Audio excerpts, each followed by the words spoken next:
got going on here? Let's see. Rogie, want a cookie, buddy?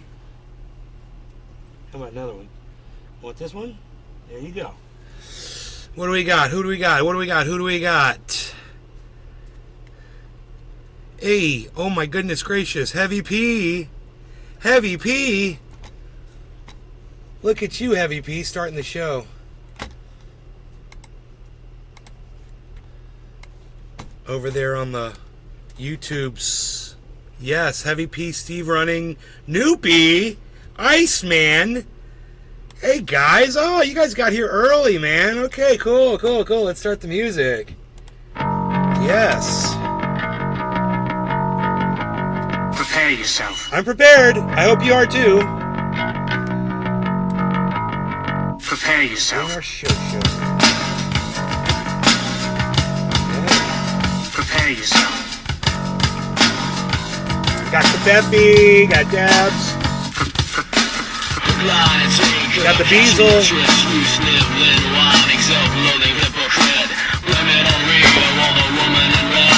Jesse, hey, I got my COVID vax today, man.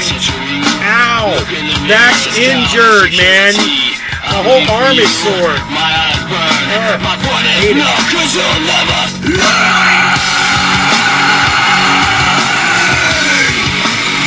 You'll never learn, I bleed for you. You'll never learn, I bleed for you. You'll never learn, I bleed.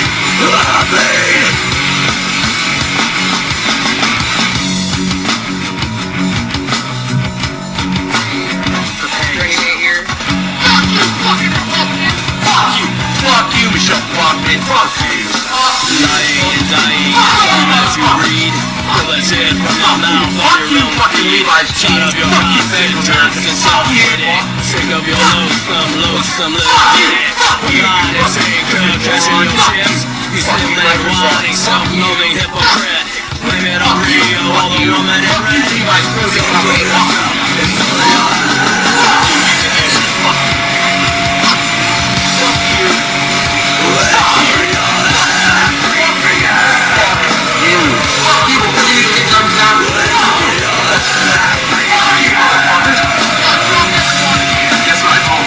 It starts with an F. Bullshit! Fuck you! Fuck you! Fuck you! Fuck you! Fuck you! Fuck you! Fuck you! Fuck you! Fuck you! Fuck you! Shut up. Fuck you! Fuck you! Fuck you! You died. I was like, what are you talking about? This ain't my first rodeo, bro. Billy Bob Thornton. Hello, Trendy. It's Trendy here, reporting in live from Orlando, Florida. Home of Jenny has doubts and all things trendy. We're finding you can hashtag Jenny's on all forms of social media, especially Rumble. If you're not on Rumble watching the show, you're missing all of the free speech that we get over there. You should go join. This is the Ox Project in Orlando, Florida.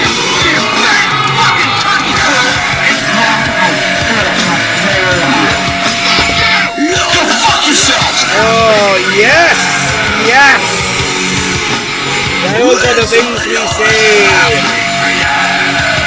Those are the words we use and the way in which we wield them and yield them and field them and congeal them together to make sentences. And we rhyme and we have the time to eat a lime or a lemon. Hey, I don't care what you're eating. Hey, man, I'm drinking coffee. How about you?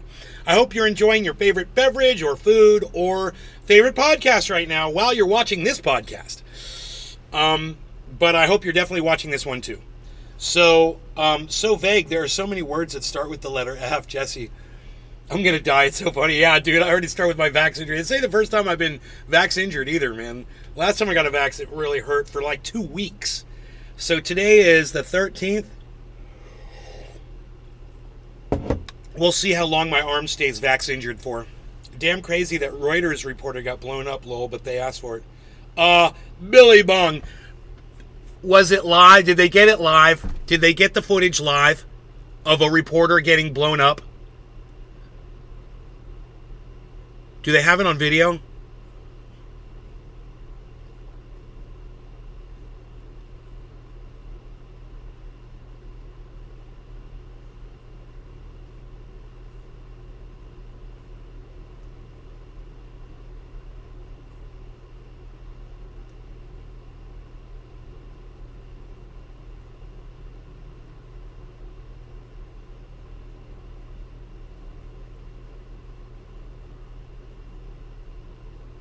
Why does it take so long for an answer? Bro, it's taking you so long to answer me.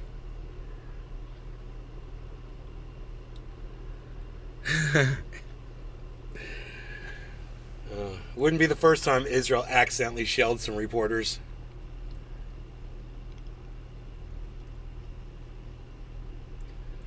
So they killed an American reporter, huh? Was he American? Was the Reuters guy American? That's gonna go over real well. You know what's really funny and interesting? All of the people in the past that you've heard calling people Zionists, all of those people, the ones who were pointing the finger and saying, "You're a Zionist," all of a sudden they're all screaming about how much they love Israel. Isn't it weird and fucking hilarious? It's crazy. So when you start seeing people getting all psycho like that, say, "Oh, so you're a Zionist?" Remind them what that is. "Oh, you support Israel. You're a Zionist?" Huh. Let them stew with that for a little while. Grabbing the link. Yeah, but they don't have the video of it. They're just reporting it. I believe you. Shit happens, bro. It's war. I totally believe you, bro. Thank you for getting the link. I mean, unless it was an actual video of it.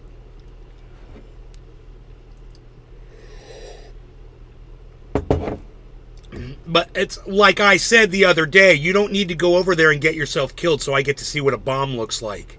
You know, I don't need that in my life, and I don't understand. And you know what, as far as I'm concerned, like you said, Billy Bong Thornton, they asked for it.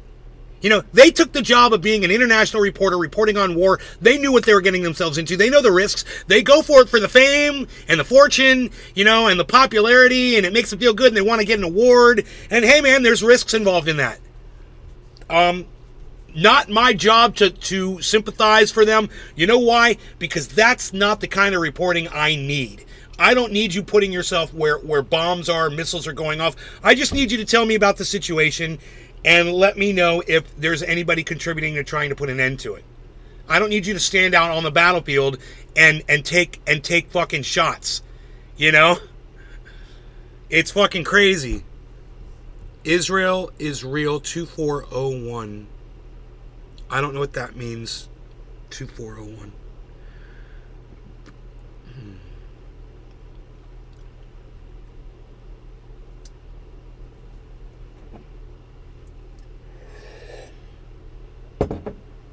Coffee is great today.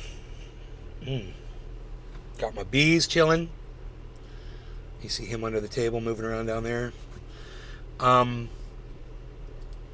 We can make that camera a little bit bigger. I wonder if any of you are watching and you're like, "Nay looks different, but I can't quite figure out what it is." Anybody like that? Anybody trying to figure out why I look different?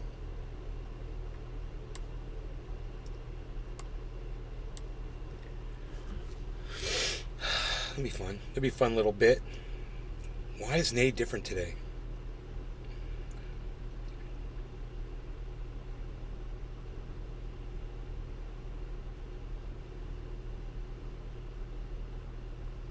This is what I look like when I check Discord to see if Pinoy or Cyber are there yet.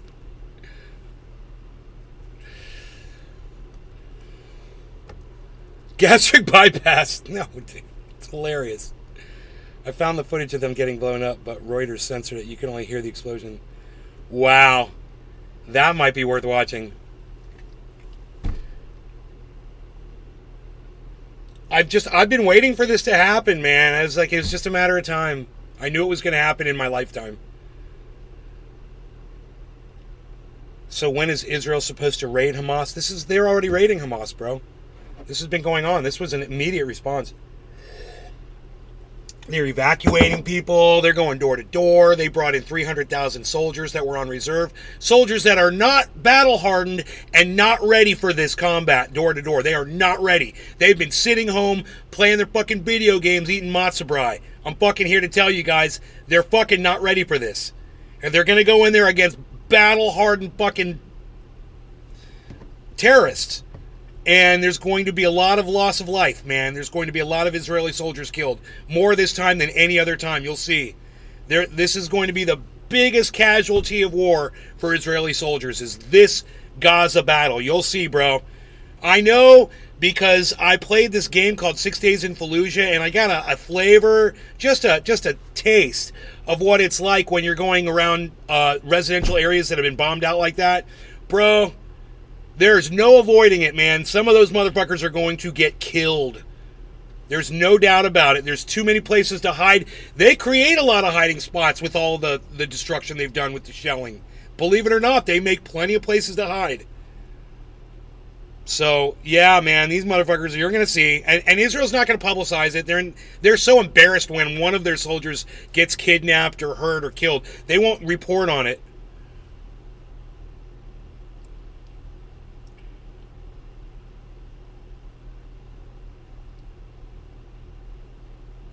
Rod a lot. What's up, Rod a lot?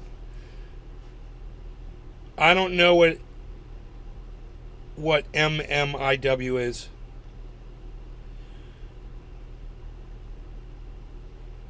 I don't know what you're talking about there, Rod a lot, but thank you for putting something in the chat. I just don't know what you're referring to. I don't know what ICWA is. I don't know what Durangicide is. I don't know what man camps are. I don't know any of that. I have no idea what you're referring to. You could try to educate me if you want to. Rod a lot.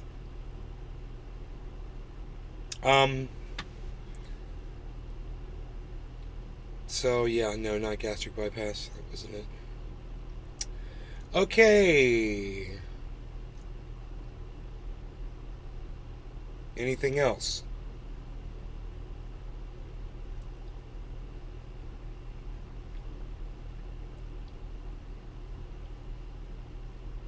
Anything else? No? We got nothing else here?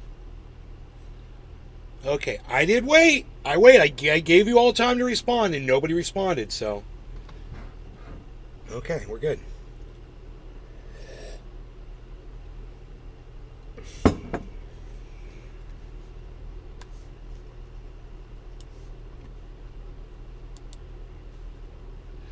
Remember that one Bitcoin I had? It was $10,000 in profit.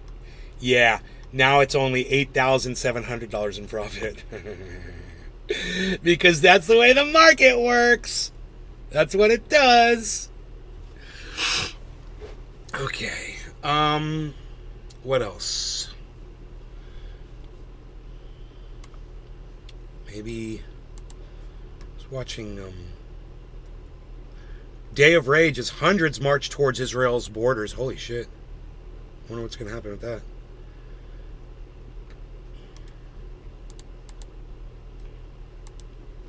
Hundreds? At least it's not thousands.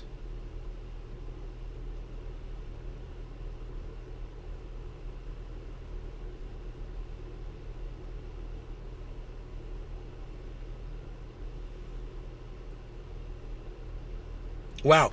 On Thursday, Jordan's Interior Ministry banned pro-Palestinian protests in border regions, writing in a statement that the Jordanian armed forces are responsible for their protection and maintaining security therein.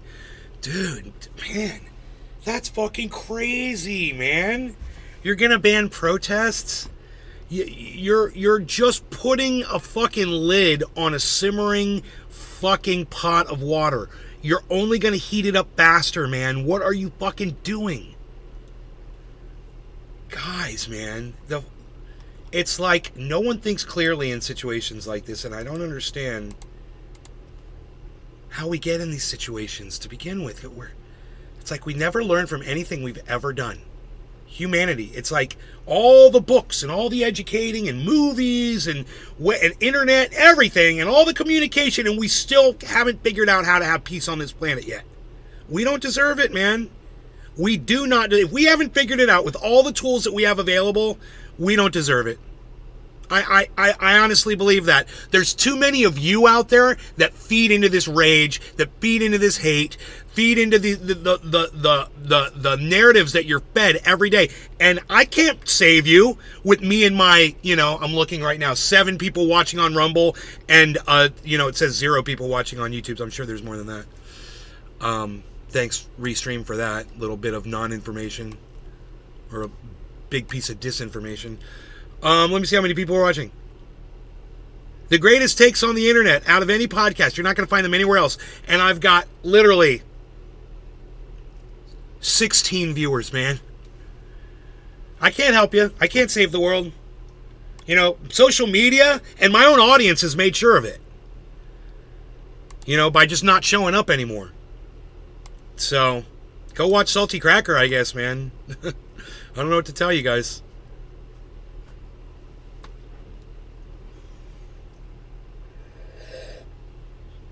I don't even know why I bother doing this, man. It's so shaming every day to come on here and have such accuracy in the way I paint everything, to have people just turn their backs on me and not show up.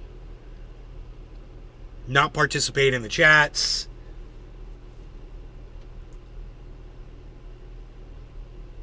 You guys just fall off. I don't know what the fuck happens to my audience, man.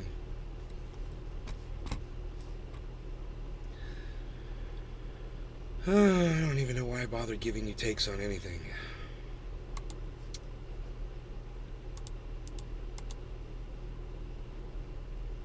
Steven Running. Hey, Steve. Always good show. Thank you, Steve. Thank you.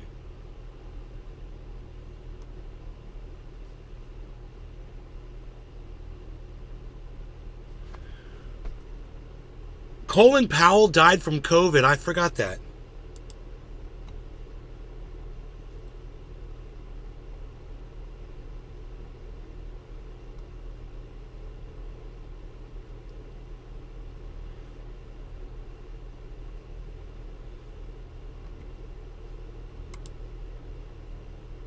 Herman Cain. Advertisement. Lee Konitz. Roy Horn from the he died from COVID, the Tigers guys. Siegfried and Roy. Roy died from COVID.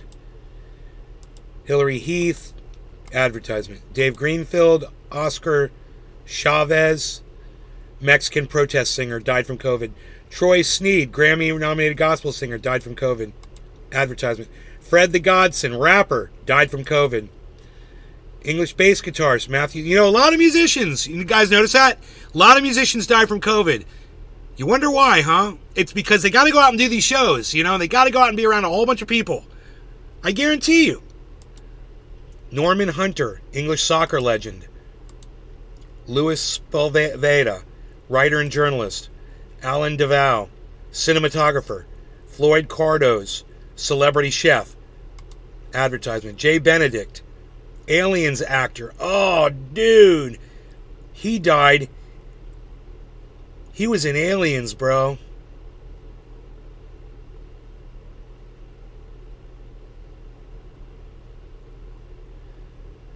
I think he was the guy that played the robot. Maybe. I can't remember. It might be him. It might be somebody else. I can't tell by looking at his face. Patricia Bosworth, journalist, biographer. Colin Powell died. Fucking COVID. Colin Powell. At 84 years old. Tim Brooke Taylor, comedian, helped shape British comedy in the 1970s. He died of COVID. Wyn Handman, American Place Theater. Veteran character Alan Garfield died. John Preen, folk singer, songwriter, died. He was 73. Hal Wilner, Saturday Night Live music supervisor, music producer, died of COVID. Lord Bath, 87, died of COVID. Neil Lasher, veteran music publishing executive, died of COVID. Tom Dempsey, NFL player, Jesse Strubble. died of COVID. ENDOFDAYS. Forrest Compton, actor, he was in Gomer Pyle.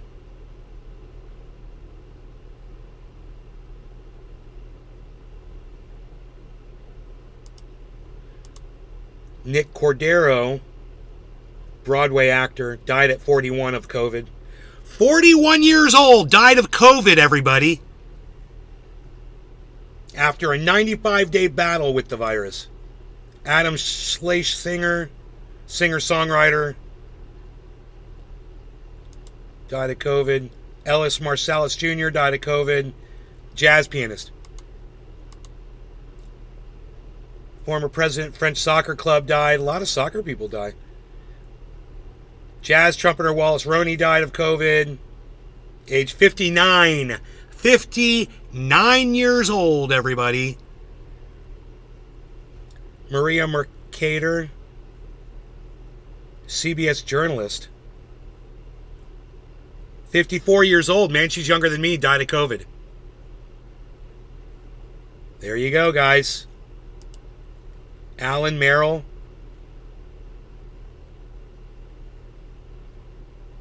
He's a singer-songwriter. He died from COVID.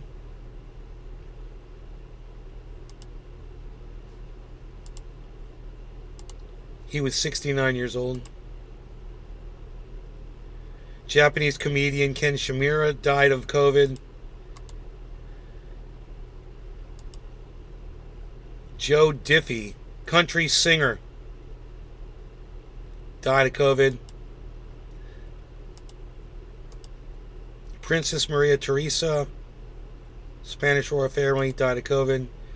Mark Bloom, he was in Desperately Seeking Susan and Crocodile Dundee, died from COVID.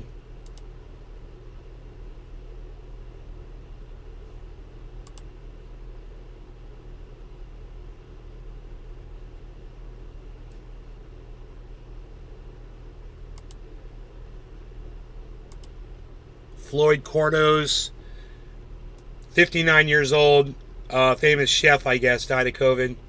Terrence McNally, playwright, died of COVID. Manu Dibango, jazz saxophonist, another musician, died of COVID. 86 years old.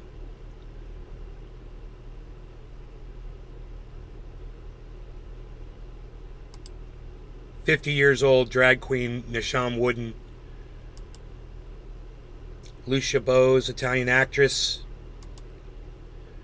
was 89 years old, died of COVID.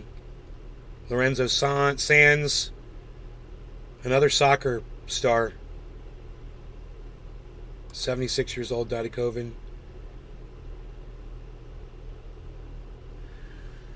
And the doctor who was became famous in China for warning everybody about COVID, he fucking died of COVID. Li Wenliang, that's it. That's crazy, man. Those are all famous people who died of COVID.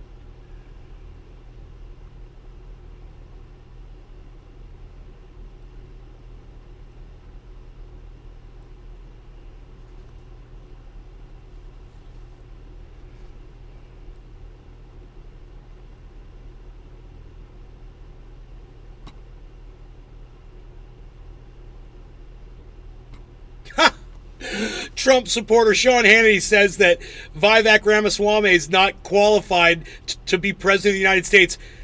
Get this, because he's never held public office. I don't know. Can you name someone else who served 4 years as president of the United States who never held a public office?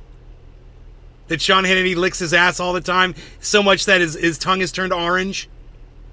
Yeah, Donald Trump. Yeah, funny, right? Fucking Sean Hannity, what a dumb nut. They got him fresh off the dumb nut tree, man. Unbelievable. Another great take by me. Let's keep going.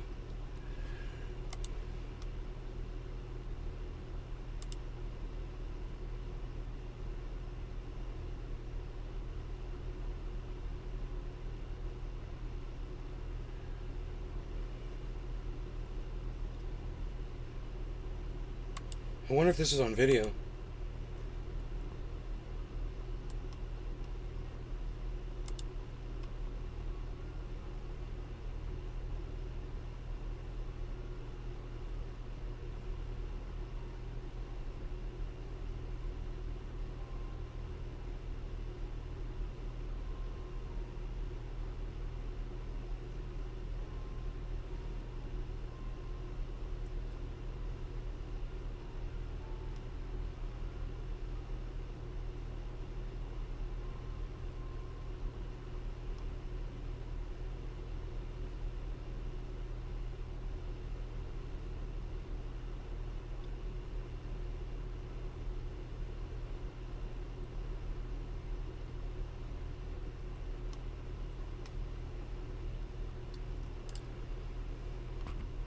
Can't unsee that.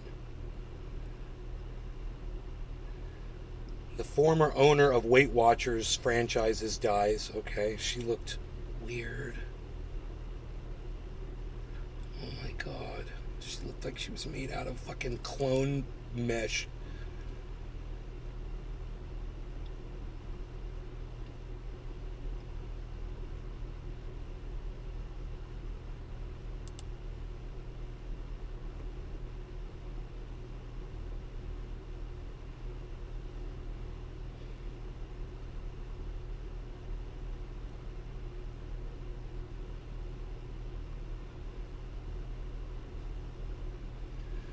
So I guess Rashida Tlaib is flying a Palestinian flag, and one of the other representatives decided to wear a fucking IDF uniform onto the House floor or something. Oh my god. Tlaib's got her flag. I've got my uniform. What's with your press today? Can you tell us anything about this? Tlaib's got her flag. I've got my uniform. Tlaib's got her flag. You're making this, these fucking cunts make it about the Palestinian people when it's not. It's about Hamas. And if you're going to, you're gonna be out on the street somewhere, and some big bully walks up to you and punches you in the face. So then you're going to go across the street and go smack some little 10-year-old girl that was sitting there watching the whole thing. That's basically what America's doing to the Palestinian people. You know? How's that for a great take on what's going on? I do this all day, folks. Let me know in the chat if you appreciate them or not. I'm starting to lose interest in doing these shows, man. If I don't get much more interaction out of my audience, man, when I'm making sense like this, I just got to pack it up and stop, man. I'm getting so sick of not having people to talk to. You guys just sit there all cuck-faced, and you don't say anything back to me. This isn't a conversation. Hello?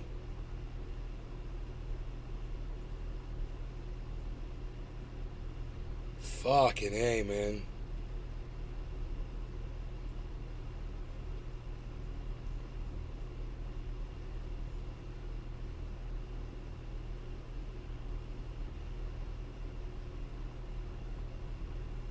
Why would you be listening to Sean Hannity in the first place?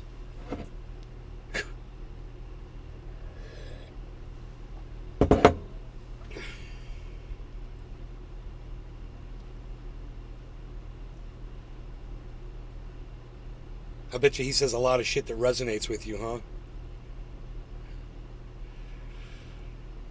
Why the fuck do all of you right-wingers come here? Why do you guys come here to this show? I don't understand. I'd like to have a bunch of people here that see things the way I see them.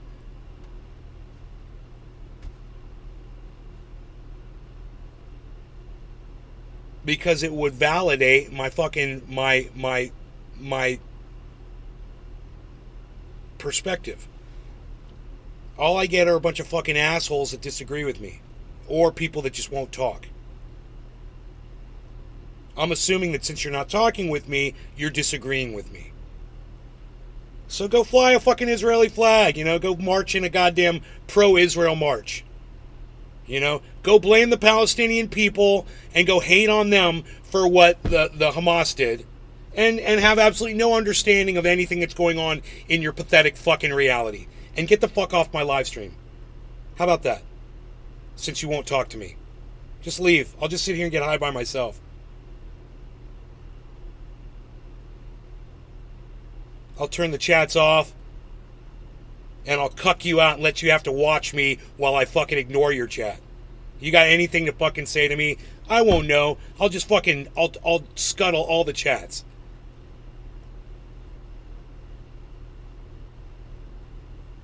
Use it or lose it, folks. Fucking lazy motherfuckers. If it's too much to ask, leave. Seriously, pack up your shit and leave. Get out of here. Don't come back. Don't look back. Patrick John Welder. There is no way on earth Israel can expect 1 million Palestinians to evacuate in 24 hours. Of course not. It's impossible. Of course not. It's just part of the fucking game. You know? They want to...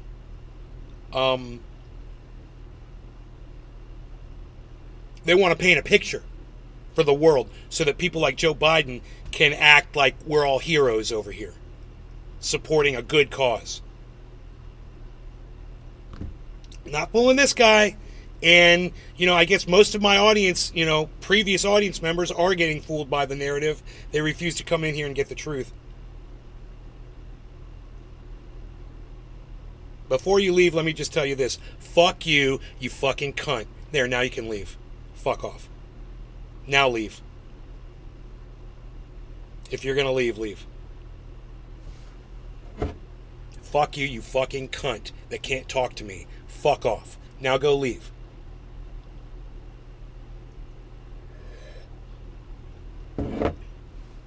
It's so weird. No one left.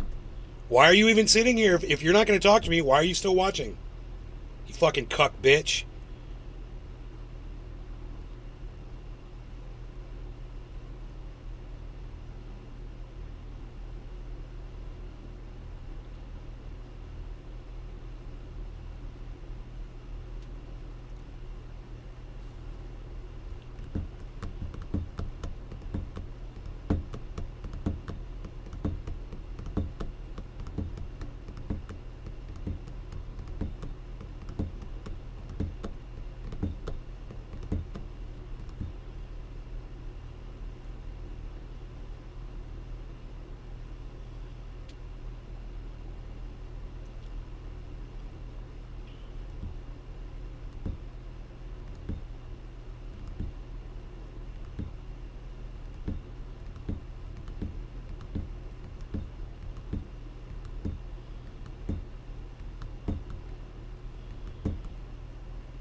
I don't know what you motherfuckers are waiting for.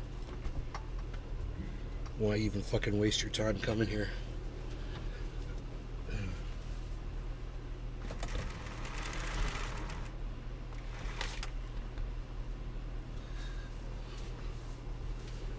Harley, do you have to be right there? No. Come on, get out of there. Harles, get out of there. Harley, get out of there. Go on. I don't want you in there. You want to go outside? My arm's fucking killing me from this vaccine. Oh my god. Ugh. Go on out. You want to go outside? No? Staying in? Okay. Whatever. Make up your mind. Figure it out.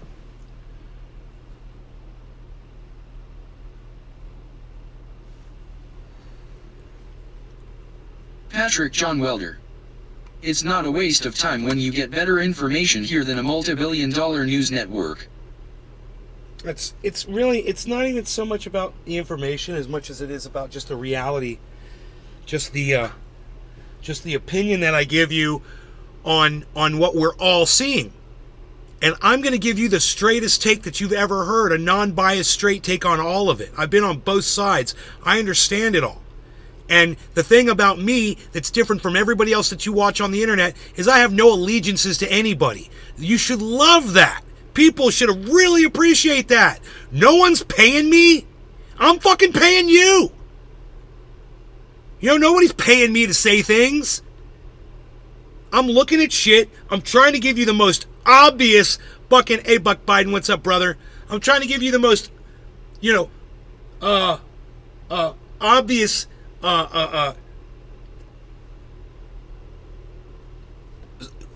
reporting on what it is I'm seeing, and I'm fucking nailing it every day, and people can't handle the truth. I mean, Buck Biden can. I'm glad you're here, bro. I'm glad Patrick John Welder is here. I'm glad Billy Bong Thornton is here, and Deerslayer. I guess I've got 4 fucking viewers right now. 4 fucking viewers that are talking to me. I appreciate the 4 of you. I really do. Deerslayer, Billy Bong Thornton, Buck Biden, and Patrick John Welder.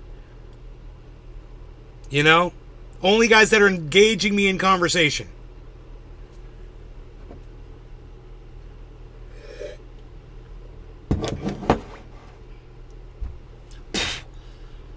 I can't imagine why anybody would want to sit and watch this show if all you do is disagree with me.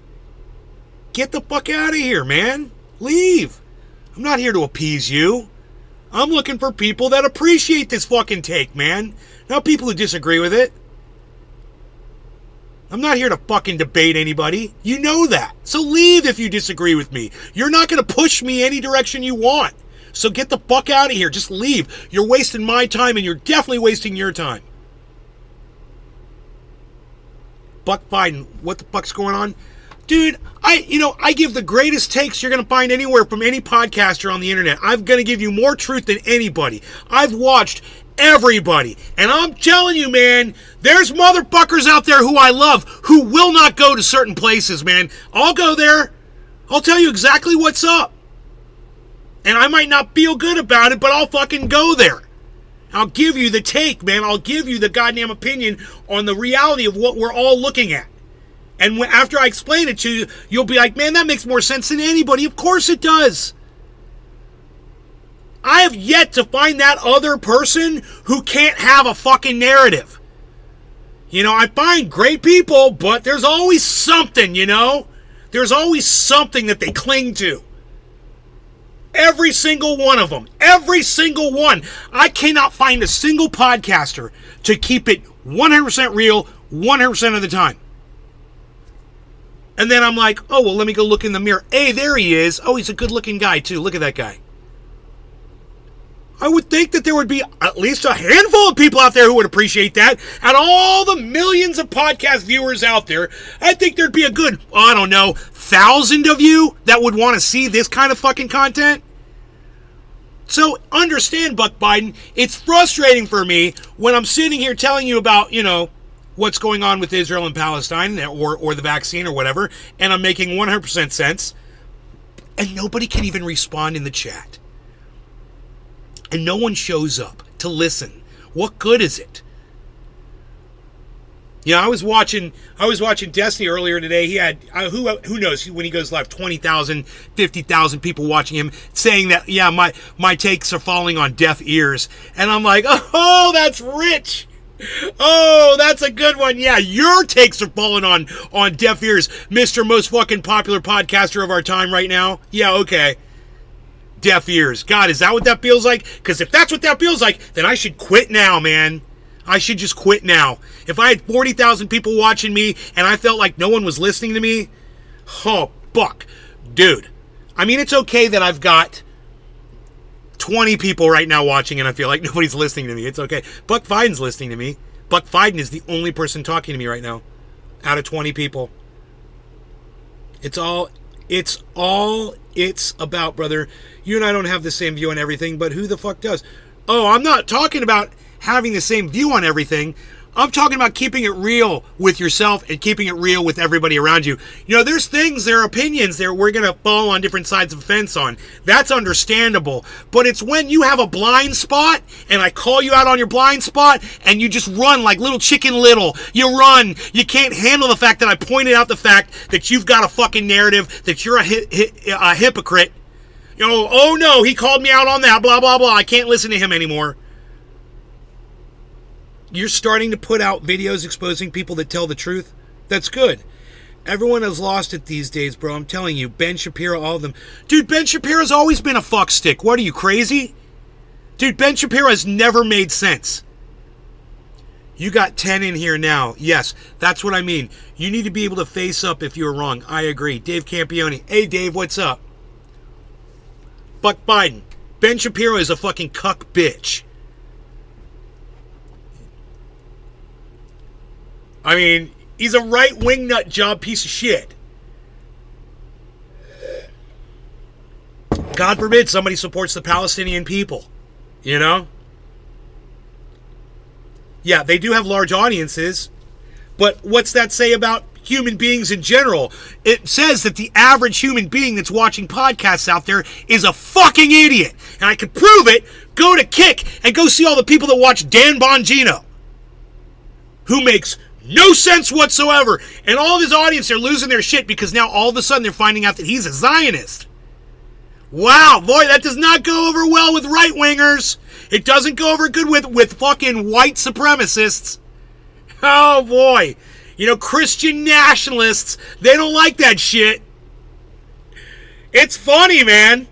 They're losing their shit. Oh, my God. I was laughing and laughing at Dan Bongino. What a cuckstick. What a cuckstick that motherfucker is.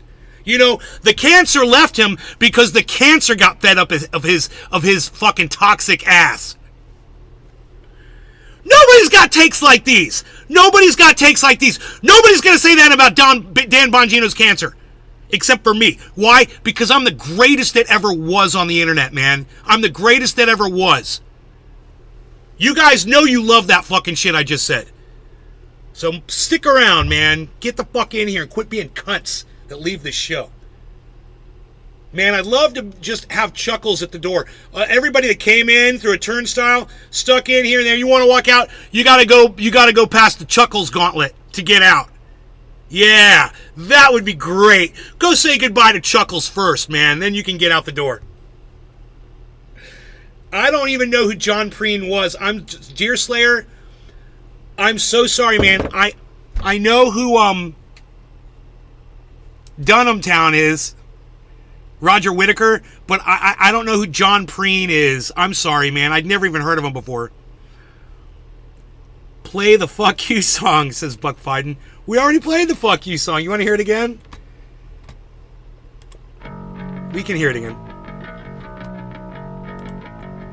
You want me to turn it up? Oh, I gave you a thumbs up.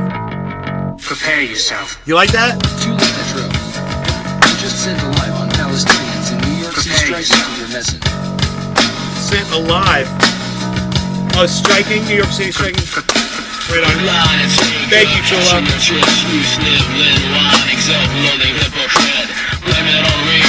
Chula, while I've got you here, I have been listening to your messages. They're long, but I've gotten about halfway through them.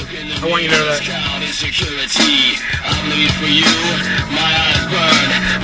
I love listening to your messages, by the way.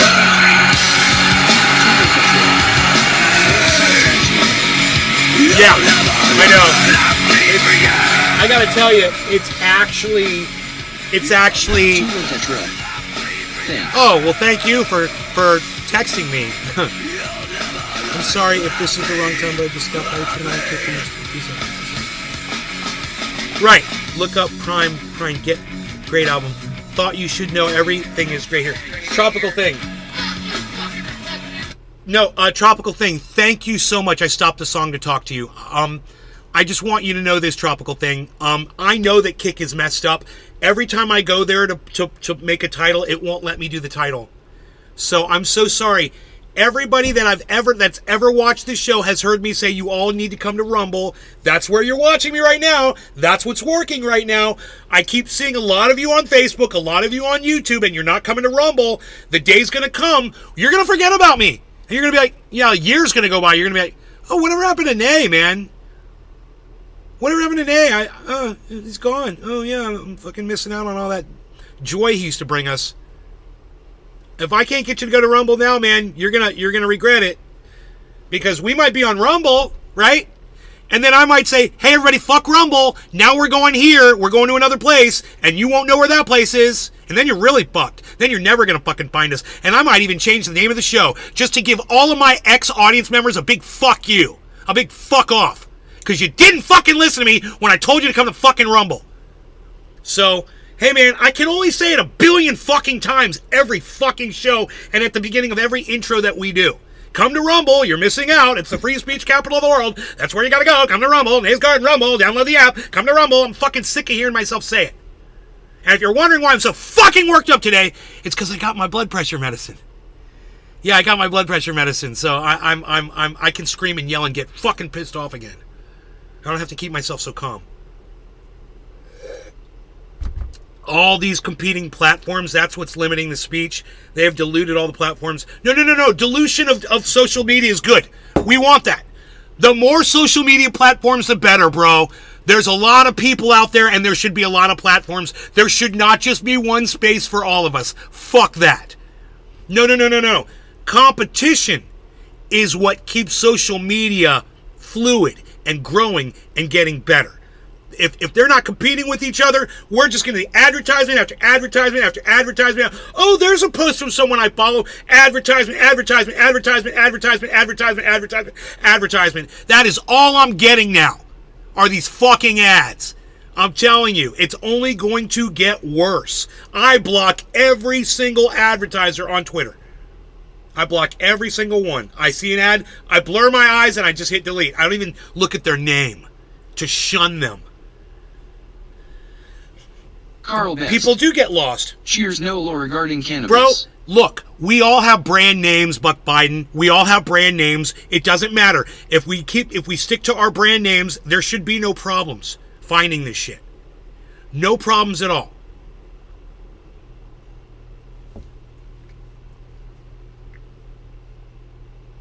You know, you're just looking for, if I want to find Joe Rogan on Spotify, I type in Joe Rogan, he's going to come up. You know, it's, you know how to find people. You want to find Steven Crowder on fucking Kick. You type in Steven Crowder. Boom, there's his channel. I mean, people are that lazy. Fuck them. I'm sick of lazy kids today. Fuck them all and let them miss out. Let them go watch Gang Gang, Hearts, Gang Gang. Let them go watch that shit and let us stay educated, you know, and in the know. I'm known for buck fighting Babu. Babu.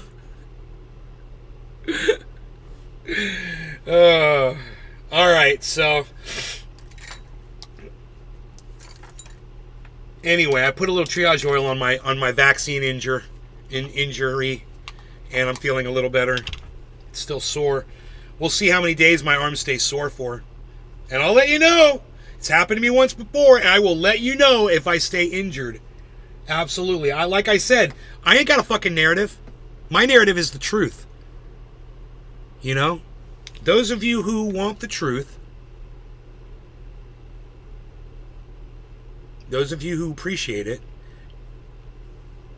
with a little bit of screaming, a little bit of blocking, a little bit of good times, a little bit of music, a little bit of shit talking. A little bit of mom! Kevin Monaco. You've come to the right place. Hi. Mom's gonna be pissed! Alright, that's one of my favorites. I love saying mom's gonna be pissed. It's so funny. Kepper! Kepper. My Beezles. I know, I love you, Beezle. I love you, Beezle. Alright, so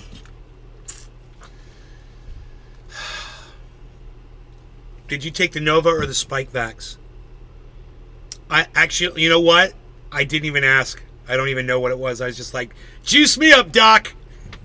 Seriously, I don't know.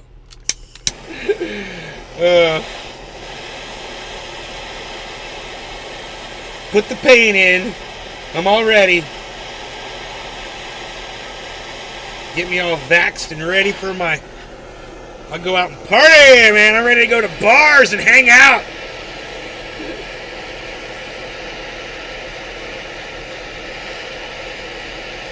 Kevin Monaco. I went and took a flu shot.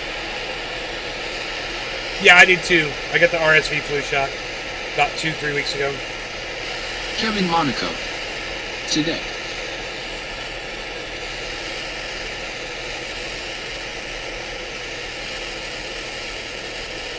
Is your arm sore like mine is?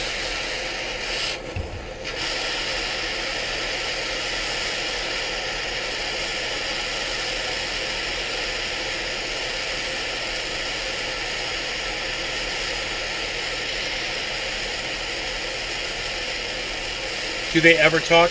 Yeah, WHG, WH Grandpa people, they do come in, and I always promote it over on his last truth that he puts up. And they do come in, and they don't talk that much. Tell you later if it is sore. And it's okay. You know, they might feel like they're betraying Grandpa if they talk to me, which is fine. They still want to watch, though. They do watch. You know, if he were to come in here, I'm sure they'd be more than happy to say something. But when he's not here, they usually won't interact. There's a couple of them that do, and I'm thankful. But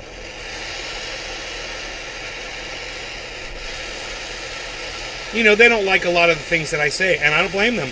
You know, you're not going to like the things I say, man. If you believe everything that you're reading on Truth Social, you're not going to like everything I say. Guaranteed. I've had some people come in and just say some of the craziest stuff to me, where I'm just like, come on. I mean, the one the other day, we had stated that, you know, I was 100% Ashkenazi Jew by blood. Not my fault. Sorry to all the Palestinians out there. I had nothing to do with it. And she made the comment, somebody in the chat made the comment, oh yeah, I read that, you know, Ashkenazis, that they are Nazis. That's why the last four, you know, the last four letters of their name, Ashkenazi. And I was like, where did you get that from? And she's like, Justin Q, he knows everything about everything.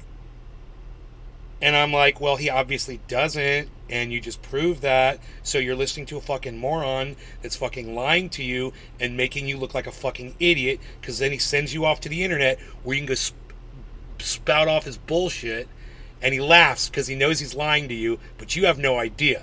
So you're the one getting cucked like a bitch. And, you know, that's not how I said it to her, but what are you supposed to do with people like that? How are you even supposed to get through? I'm like, my mom, you think my mom's a Nazi? My father, you think he's a Nazi? My sister, my cousins, my grandparents, my great-grandparents, my great-great-grandparents, you think we're all Nazis? You know, we were driven out of Russia, dude. Are you fucking kidding me? You think we're fucking Nazis? What? I'd rather someone takes a stance and not fold on every single issue. Well, as long as you take a stand, as long as the stand is correct. Take a correct stance. I like correct stances. All right, let's smoke this up nice and smoky time. Let's make it look like a white as snow. No law regarding cannabis. Cheers, everybody. Capper, Carl, Tula, Dave Campione, Buck Biden, Deer Slayer. Cheers to all of you.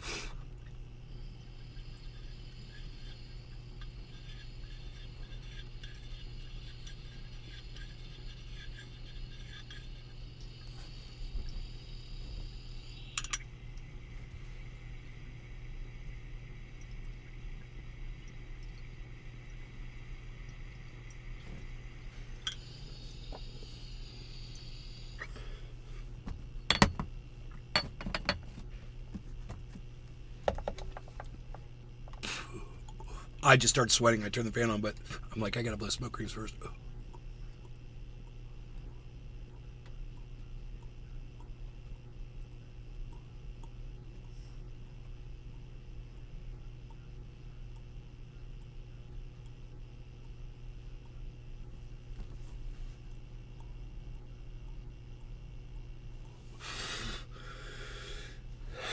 wishy-washy bullshit. Most some fuckers don't know what a Nazi really is. Well, I mean, this woman has been brainwashed by stuff that she just sees on the internet by somebody named Justin Q. And if he says that Ashkenazis are Nazis Kevin Monaco. because of their name, I got vape pens banana gelato. or because they won't let women read the Talmud, you know, that makes them Nazis. My mom laughed and laughed at that. She thought that was so fucking funny. But it's dangerous, too. It's dangerous. Q is bullshit, says Buck Fiden. The Q people are gone, bro. I mean, I agree, of course. I mean, I agree. There's a psychosis. But how do you explain the popularity of a show like Tronanon? Are you into Q? I know about it. I mean, I know that it's a bunch of nonsense, numbers and dates and Kennedys and Trump this and that, and it's all just shit that people make up. And these guys at Tronanon feed into that, and then they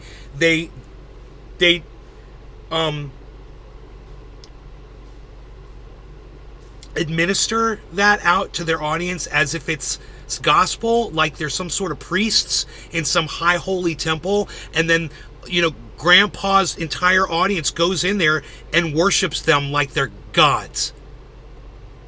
And I'm like, there is a psychosis here, and I mean, I can see it.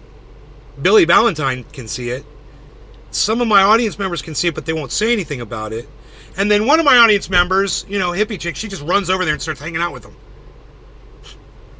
You know? I'm trying to talk sense to them. I'm trying to let them see. I'm trying to hold up a mirror so they can see. Have T seen Grandpa lately? No, he's mad at me. He probably caught, you know, some wind of some of the things that I say in here.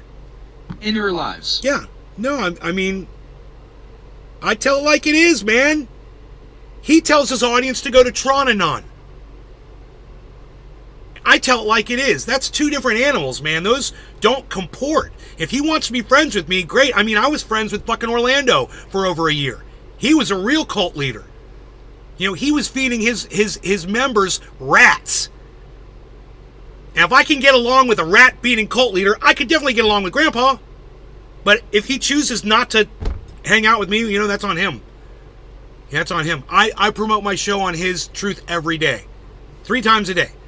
And he chooses not to interact with me now. So, you know, he can either handle the truth or he can't. At some point, man, he's going to find out that, you know, this is how I feel about the motherfuckers at Tronanon that are fucking taking money from your audience members so they can talk about the spaces in between words of statements that some anonymous person puts on the internet, or what Donald Trump is truthing about.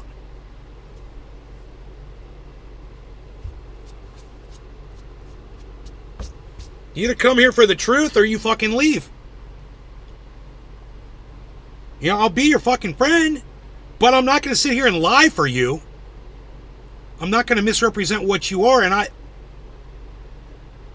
went to that Tronanon. Every time we go to Tronanon, man, I can only handle it for about 15 minutes, and I'm forcing myself. The boss, yeah, the guy who's been, you know, indicted 4 fucking times now. The guy who's got 8 fucking failed businesses, claimed bankruptcy 7 times under, you know, his assumed company fucking LLC names. And, you know, said as president, oh, there's my African American friend, and said, you know, we're going to put a Muslim ban on America, and we're going to build a wall, and they're bringing in the rapists, and, you know, just fucking everything that ever came out of that man's mouth. I mean, he doesn't deserve to be called the boss. Bruce Springsteen doesn't even deserve to be called the boss. Fuck that shit. It's such a, you want to call someone the boss? And you give it to Donald Trump, or you give it to Bruce Springsteen? Really? Oh, I was down in America and I was like to drive a car and it was pink and I was in a rodeo and doing stuff with a big star and I had a cigar and oh, there was a dog and eating apple pie.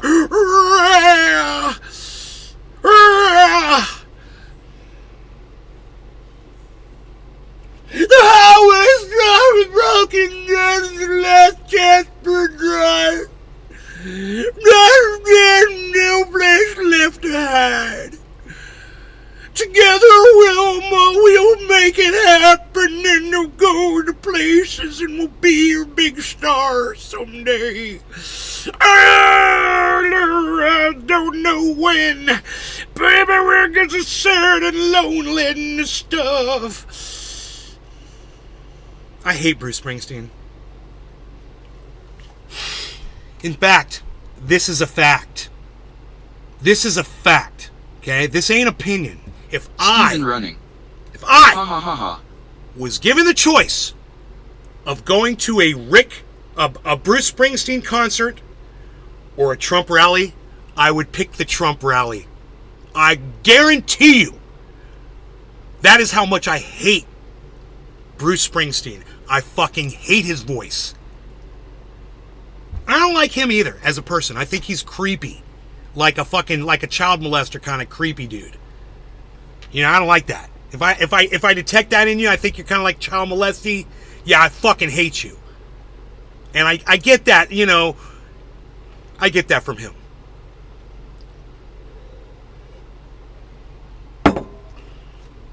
The highway's very broken, baby. What? That's Bruce Springsteen, Mom. You don't know who Bruce Springsteen is?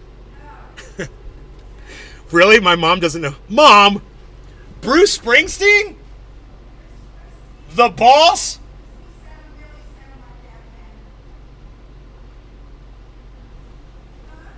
What's his big song? I don't even know. I can't even think of a big fucking song from him.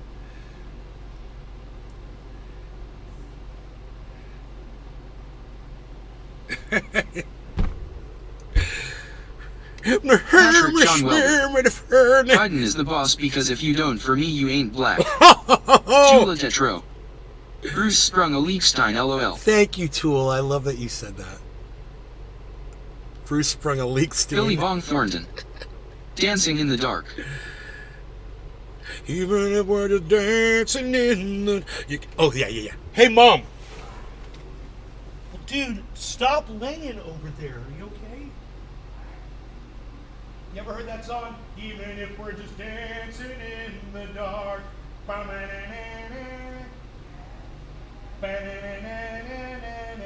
You can't start a fire. You can't start a fire without a spark. This gun's for hire. Even if we're just dancing in the... Doesn't that suck? God, it sucks. That's Bruce Springsteen. I mean, listen to the melody there. It's like 4 notes. God, he sucks. Dude, I hope my cat's okay. Kind of ran over his tail a little bit. I think not his tail, but got some of his fur under my wheel there.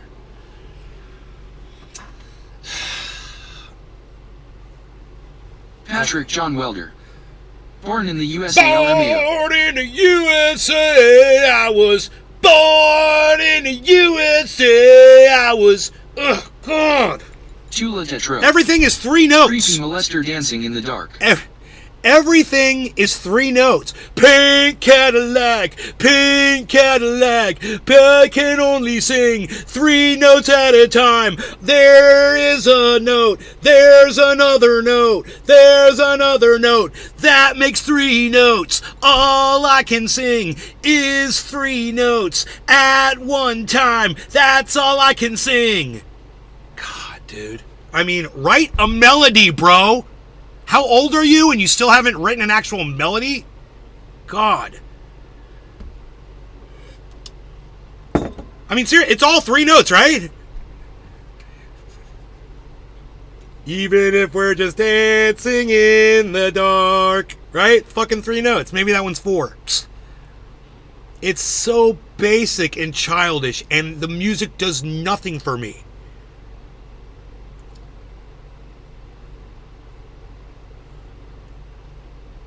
And, you know, some of my favorite people in the world just think he's the greatest thing ever. Musically, oh, he's a storyteller. He's the one of the greatest storytellers of our time.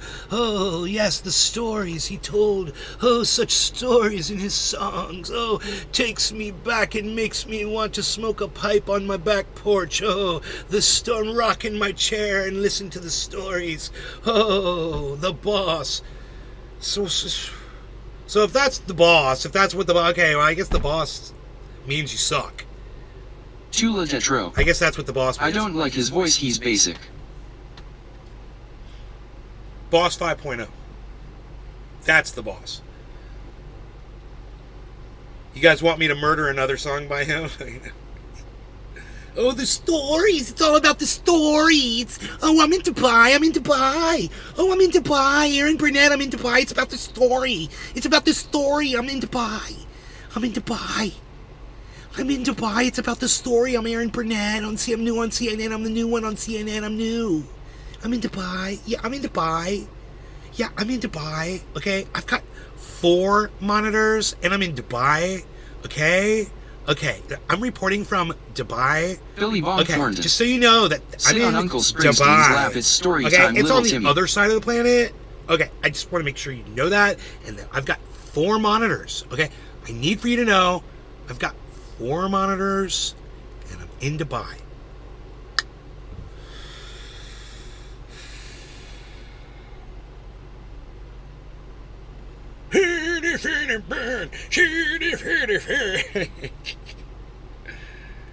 Sit on Uncle Springsteen's lap, story time. I know, right? Billy Bong, right?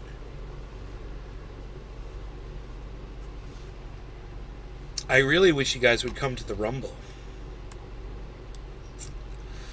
What do I gotta do? Live chat. What do I gotta do? Billy Bong I Thornton. gotta turn this down. What up, what up? Mom's gonna be pissed. Billy Bong Oh Thornton. my god. It starts with AF. Billy Bong Thornton. Damn crazy that Reuters reporter got blown up, LOL, but they asked for it. Come over to Rumble Billy so I Bong can Thornton. hear your chat. I just saw Fox reporting it said Israel accidentally shelled them. Billy Bong Thornton. 10-second delay. Billy Bong Thornton. Grabbing the link. Billy Bong Thornton. https://u2.be/fuy7il9htkO?si=sign 34wuocrciae4hnp. Billy Bong Thornton. YouTube link. Billy Bong Thornton. I found the footage of them getting blown up, but Reuters censored it. You can only hear the explosion. Billy Bong Thornton. So when's Israel supposed to raid Hamas? Wrote a lot. Big Data says #MMIW is a cult dumping bodies around oil pipelines as a protest, #Sacred Ground, #Durangocide, #Mancamps, #ICWA. Billy Bong Thornton. I have no Oh, coffee. shit. Why do I keep doing that? Billy Bong Thornton. WTF dumping bodies around pipelines? LOL, wah. Billy Bong Thornton. Was watching the news last night and they showed a clip of bus loads of people in Iraq heading to Hamas, supposedly. Sometimes they be using old clips, LOL. Deerslayer 1959. Right. John Prine. Billy Bong Thornton. I was listening to Hannity last night in the car, had to turn that dumbass. Buckfid 3N. Cringe. Buckfid 3N. Nay. Buckfid 3N. Nay. Fuck yeah, nay. Buckfid 3N. Hey bro. Buckfid 3N. I'm here brother, thanks. Buckfid 3N. I just joined WTF going on? Buckfid 3N. Yes. Buckfid 3N. It's about, brother. You and I don't have the same view on everything, but who the fuck does? Right? BuckFid3N. I'm starting to put out videos exposing people that tell the truth. BuckFid3N. Dude, you guys remember Yeah, this? everyone has. You guys remember this. When you're on the internet and you're talking to people and they say to you something about how important it is to support Israel, and it seems like all of a sudden they're supporting Israel or something, just say, oh, you're a Zionist now? Say that to them. Say that to them. Remember that. Oh, so you're a Zionist. Has lost it these days, bro. I'm telling you. Ben Shapiro, all of them. BuckFid3N. You got 10 in here now. BuckFid3N. Yes. BuckFid3N. That's what I mean. You need to be able to face up if you are wrong. BuckFid3N. Kevin Monaco. I agree. Everyone, That's facts. David Oh. Campione. that's not going to work. Yo-yo. BuckFid3N. Number one sign of someone that is a little bitch. BuckFid3N. Yes, but they have such large audiences. I That's can't the fix problem. it. That's funny. That BuckFid3N. link's not going to work. I know, bro. David Campione. Stupid Rumble starts on mute. I like that it does. David Campione. I have to turn sound on. I know. I like that it does that. BuckFid3N. I agree. I hate him. BuckFid3N.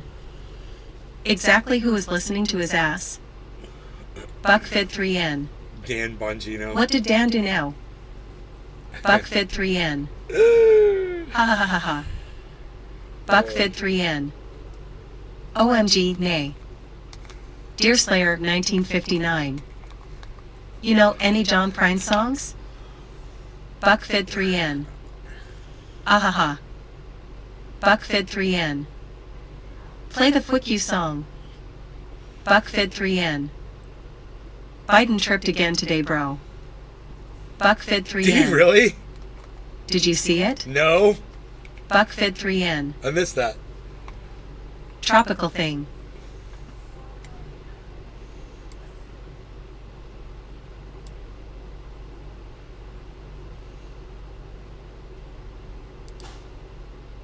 Tropical thing. Hey, Nate, I'm sorry if this is the wrong time, but I just stopped by your channel on Kick and your stream freezes after a few seconds of watching, then it goes offline. I refresh the page and it repeats. Deerslayer 1959. Look up Prime, great album. Patrick John Welder. Tropical thing. Biden will have a highlight reel of falls by the end of 2024. Thought you should know, everything is great here. BuckFid3N. BuckFid3N. That's fine, brother. BuckFid3N. Rumble. BuckFid3N. Cut the apron strings from YouTube. BuckFid3N. That's the problem, bro. All these competing platforms. Platforms, yeah. BuckFid3N. I like the dancing banana. That is what is limiting the Peanut speech. butter jelly time, peanut butter jelly time, peanut butter jelly time. They have peanut diluted butter all the jelly time, platforms peanut butter jelly, and spread peanut butter everyone jelly, around. Peanut butter jelly with a baseball bat. Peanut butter jelly. Buck Peanut butter Fit jelly. 3N. Peanut butter jelly with a baseball bat. But people get lost. BuckFid3N. I agree with Comeption. BuckFid3N. Truth, IG, FB, Rumble, I don't even know all them. BuckFid3N. That is Truss. BuckFid3N. I'm known for Buckfid and Babu. BuckFid3N. Babu. I am the real Buckfidin. BuckFid3N. BuckFid3N.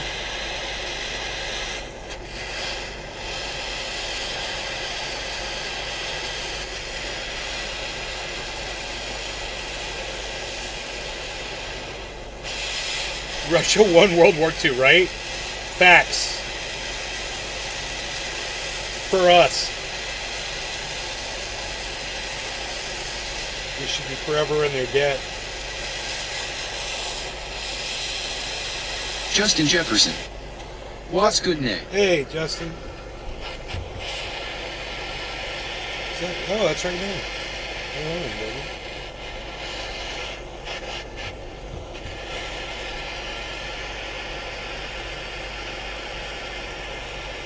Buckfed3N. I'm going to do a dab, brother. Buckfed3N. Justin Jefferson. Good idea. Hunting Bubba. Right on. Deerslayer 1959. I was number 117 subscriber on Rumble, then I watched the WHGPPL come that day. Do they ever talk? Buckfed3N. Real. Buckfed3N. They are a rowdy bunch. Deerslayer 1959. Cool. Buckfed3N. They need the ringleader Real WH to talk. Buckfed3N. These Oh, cuts he's that doing change their minds podcasts like the now. direction of the wind are mindless zombies. Buckfed3N. I would rather someone takes a stance and not fold on every single issue. David Campione. Russia 1 WW2. Buckfed3N. Ha ha ha. Buckfed3N. Ha ha ha ha ha. Deerslayer 1959. Most them fuckers don't know what a Nazi really is. Buckfed3N. 22. Not everyone is, or can be correct all the time, Hour but 22 it's the minutes. wish-washy bullshit where they don't have the balls to say what they want. Buckfed3N. I lose all respect at that point. Buckfed3N. Q is bullshit. Buckfed3N. The Q people are gone, bro. Buckfed3N. Are you into Q, nay? Buckfed3N. I know all of that stuff. Yeah, that's what I mean. It's a tangled web of shit. Buckfed3N. It's like a game. They like tell you- building upon the I'll narrative. tell you what it's like, bro. Okay? Cults prey on people who are weak-minded. No law regarding cannabis, everybody. Cheers. It's a cult technique. And I wouldn't say that it's completely a cult because people don't have to send their money and go live there and do all that shit. But it's the beginnings of one for sure. Cheers, guys.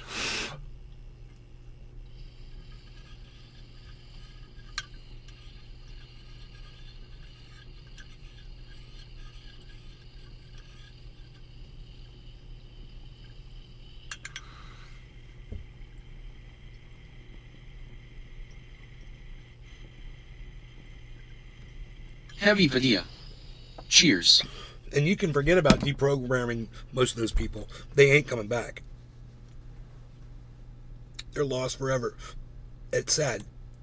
Narrative that is already fake. Buckfed3N.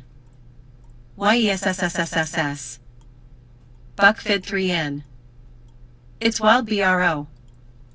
Buckfed3N. I see it clear as day.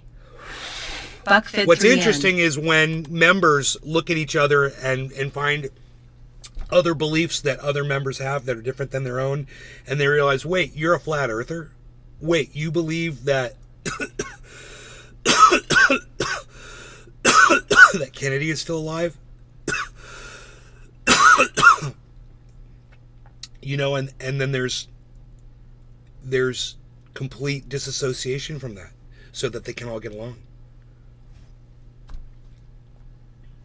So they have to deny the reality of their situation to make it work. It's a giant level of deniability of I wish I knew the word to use. It's a disillusion, not disillusion. It's a delusion that you're all on the same page, and you're not. You're lying to each other. You're lying to yourselves about how each other feel. And as soon as they start to make sense of it, they just disassociate. You know? There's a hawk back there. Man, I'm sweating. I'm sweating so bad. I don't know what is going on. Holy shit. Holy shit, dude. Why can't I find this thing I'm looking for? Here it is. Oh, I see. I'm really Buckfed3N. high. That's what's up. ID 3N. I was all confused there for a second. It's like they enjoy building the story. Story. It's the story. Buckfed3N. It's about the story.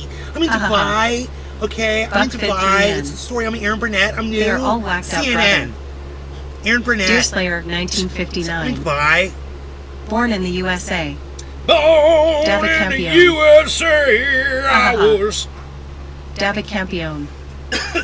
The stories. Stories. Deerslayer, 1959. He sucks. Deerslayer, 1959. Wasn't Frank Sinatra the real boss? He was until he died. Kevin Monaco. Kepper is here. Kepper. Tula You made Rose. it to Rumble. The light in NYC is Hey, cray right Tula, you now. made it to Rumble. Yay. Billy Bong Thornton. Would you rather be locked in a room with Todd Rundgren, Richard Simmons, or Bruce Springsteen thinking face?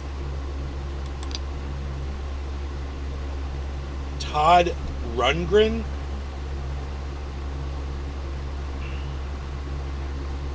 I think Richard Simmons is cool as fuck, dude.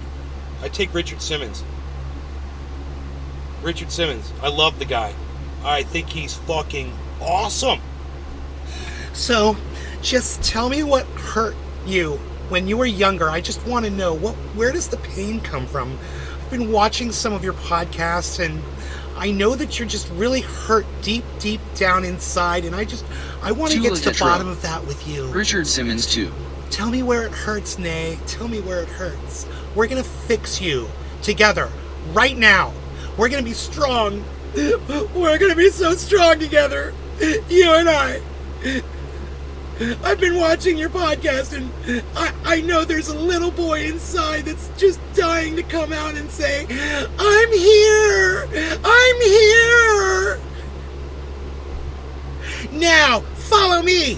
1, 2, 3, 4, 5, 6, 7, 8. Patrick Come on, John ladies, move that fat. Who's your Let's favorite dump all comedian that and why is it heavy Dave weight. Chappelle? 1, 2, 3, 4. Who's your favorite comedian and why is it David Chappelle? Might be the greatest question I've ever seen in my entire life. Bro. That is the greatest question I've ever seen in my entire life, I believe. Who is your favorite comedian and why is it Dave Chappelle? Because he's just funny, it just drops off of him. Like fruit, like ripened fruit. It just falls off the tree, bro. He could just sit there. You know?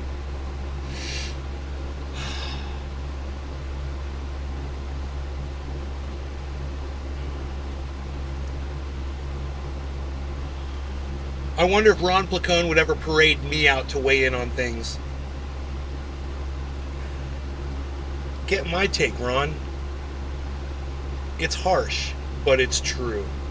And reality hurts. Love hurts!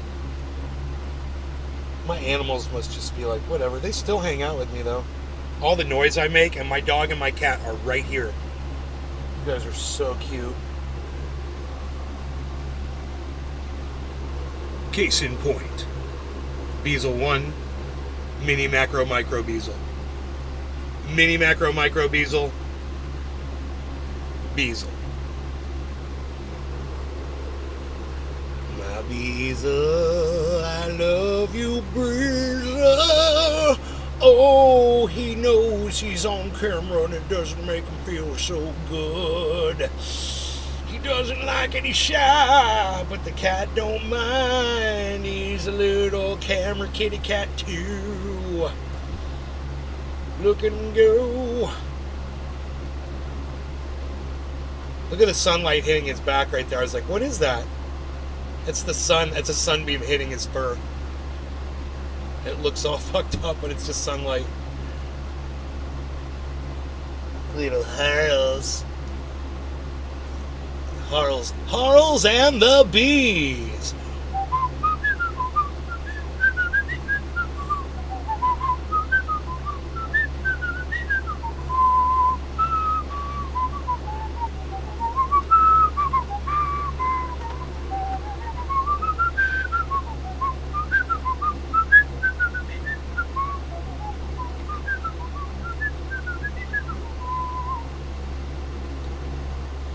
Leave it to Beazle. What? Leave it to Beazle? Dude, I've got Kepper.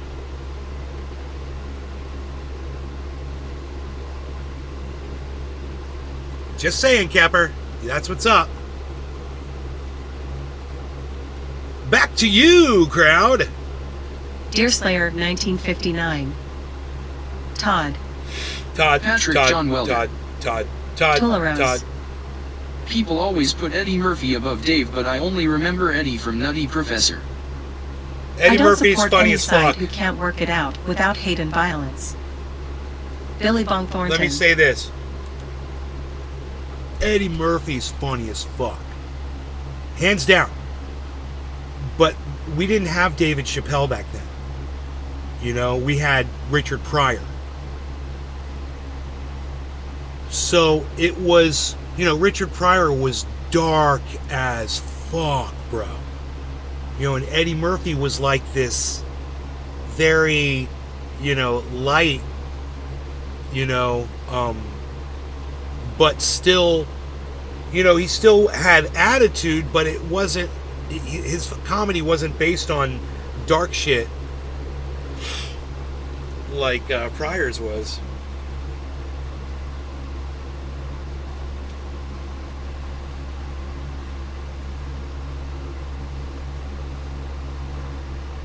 I mean, Richard Pryor's comedy, some of his stuff consisted of talking about crackheads getting hit by cars out in the street.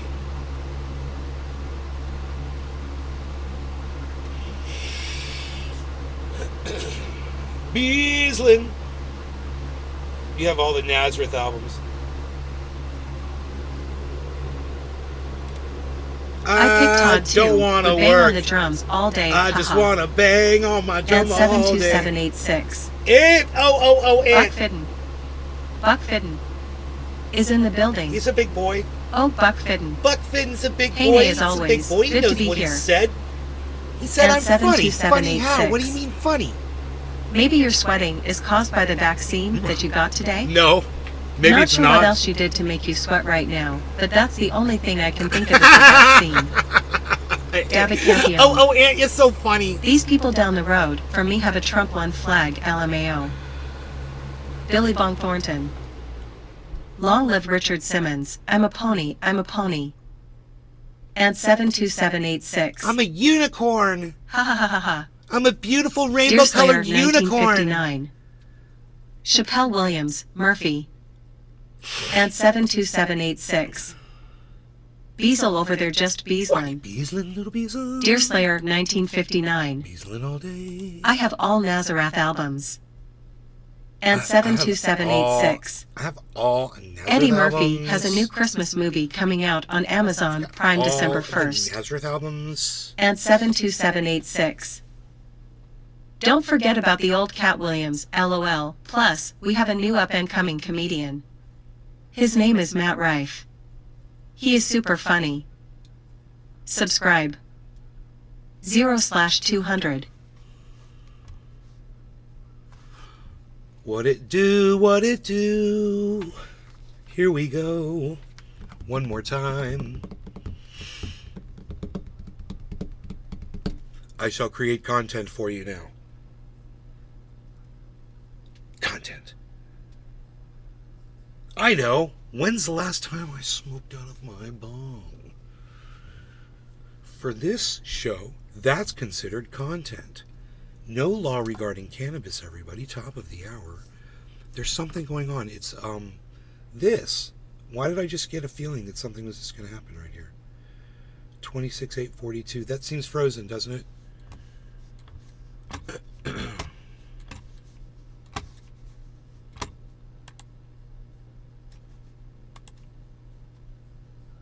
Jungle love, it's driving me mad. 26/8/42/55. Holy shit.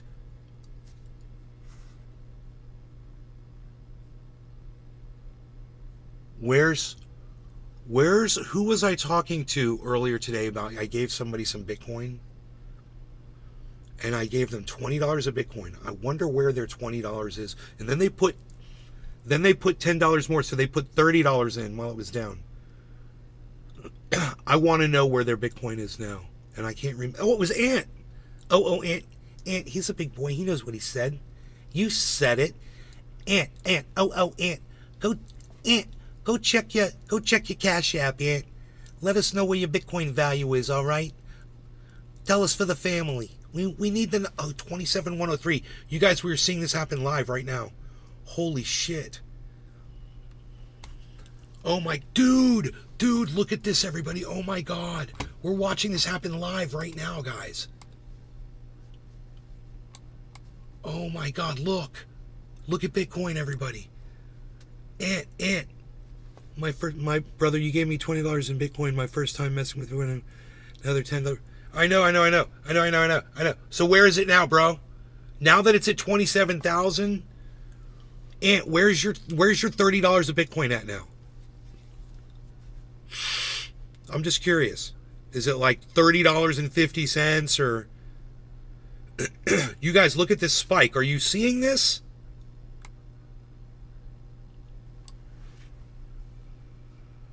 Oh my god, I'm just so excited that we're live covering this live right now as it's happening live. We're literally watching this live right now and I'm fucking so excited that I'm live.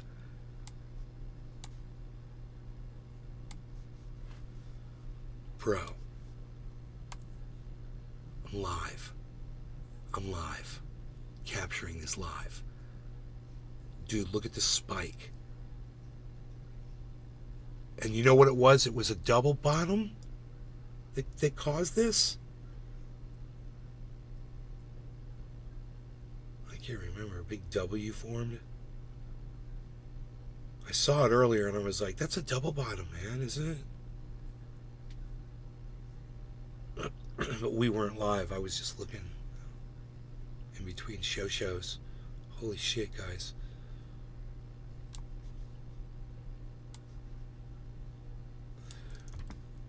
Oh, you're under? The $30 was at $29.26. Now it's at $29.50. How is that possible? Maybe you didn't get the full amount or something, man, because it's up. It's up so high right now. I think it would be more than that.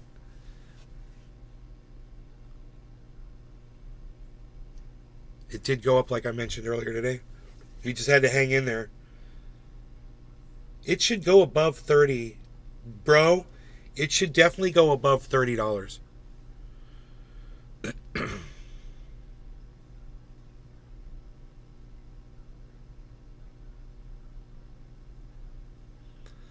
But this spike is insane. We were at 26,850.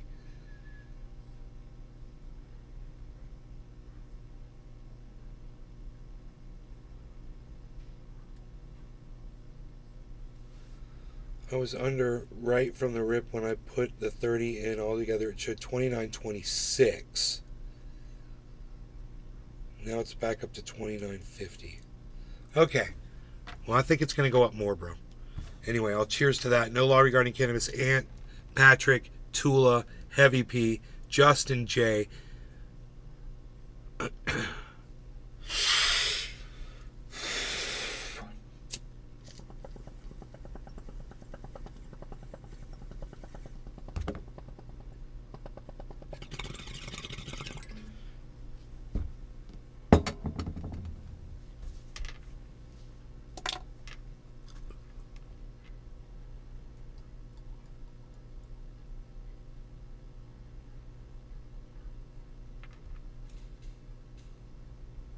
If all I did was sit here and smoke the whole time, I think my viewership would go back up.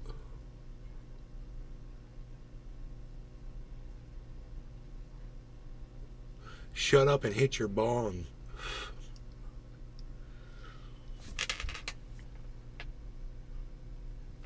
Hey, man, where's my trippy backdrop at? Psst, unreal.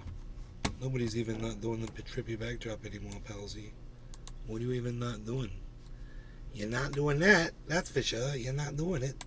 Because if you were, I would see that you was, and you're not. So there you go.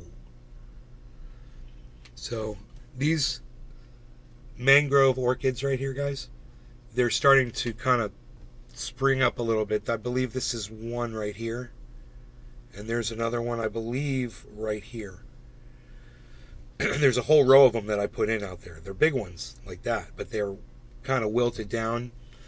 But not wilted, just kind of, you know, haven't sprung up yet.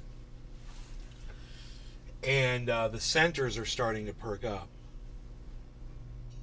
Oh, no, that's not one of them. That's something else. That's this one plant that's coming out of the ground here. I don't know what it is, but I've just let it grow. I could pull it out. But I think it's like a legitimate plant, like a tree. It would probably do good if it was, if it was in a pot. Yeah, dude. Mom? She's not there. Dude. I don't know what that is. But it's pretty, and I think it would be cool if I put that in a pot and put it somewhere out there in the yard. Because where it is right there, it's just not supposed to be there.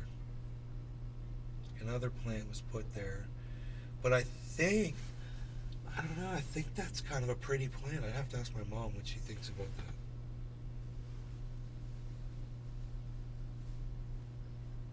It's not a weed.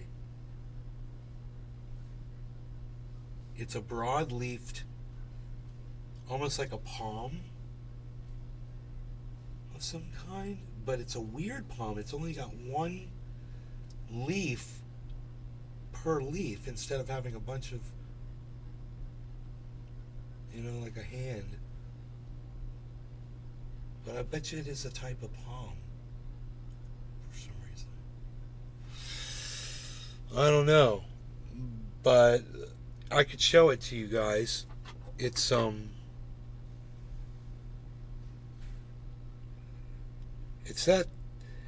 tall motherfucking thing right there. Look at this. This thing. See this big ass thing right here? Look at this.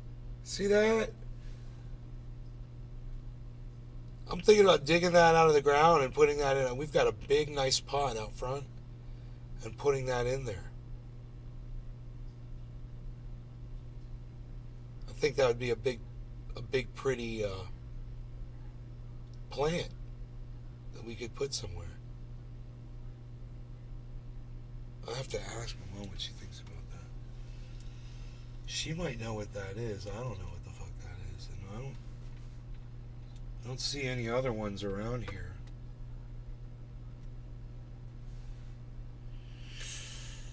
Per se.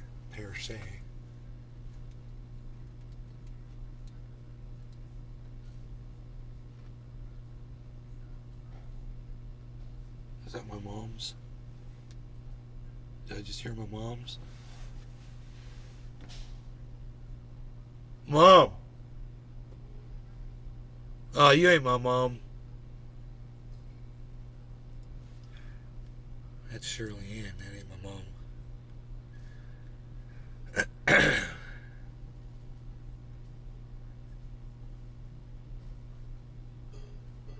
Dude, look at the giant drop. It dropped right back down to where it was. 26,900. What are you doing? Bounce back up, young Bitcoin. $20 at a time. $36 now, up from 900. 33.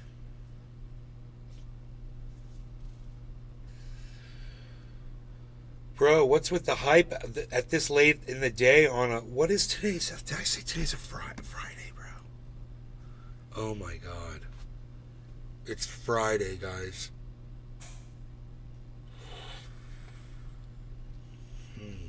This could totally reverse.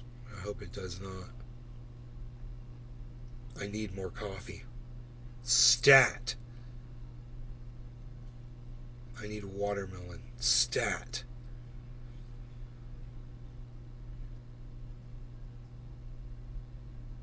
Psh. Psh. Psh. Psh. Psh. Psh. Unreal. Psh.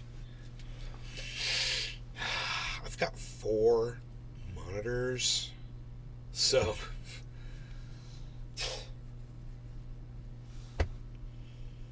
yeah.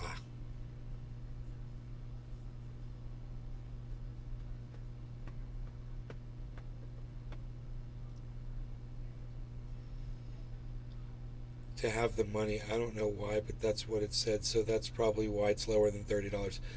Yeah, there's like a fee, I think. Okay, cool. That's what I would think too. And then eventually, bro, that fee's going to be paid for eventually, you know?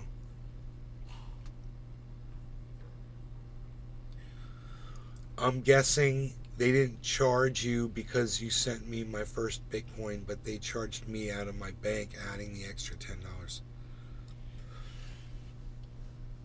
No, I'm sure there's a little bit of a Bitcoin fee for me to send you Bitcoin. I don't know what it was. I can go look. You want me to tell you what it was? It's going to be, I bet you it's going to be less than a penny. But we'll find out. Because I really don't know.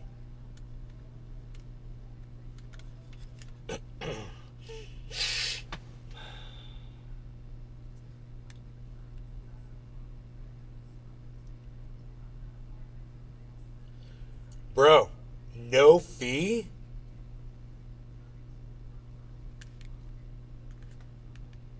There's no fee, bro, for me at all.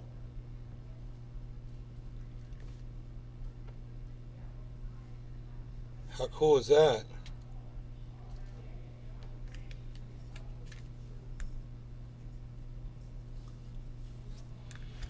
$26,898. 26,9.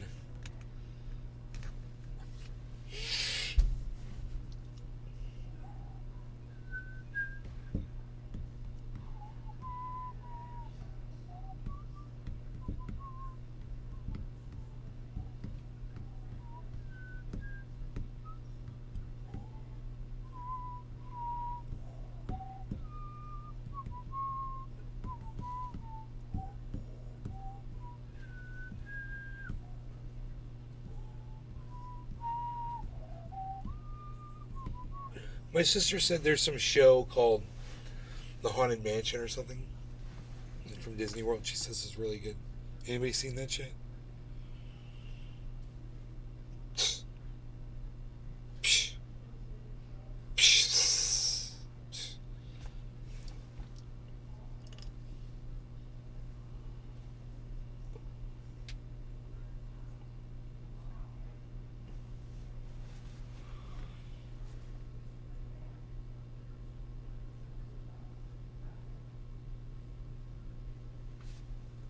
Out of prison? How long were you in prison for? Dude, ain't nobody fucking hooking up my boy.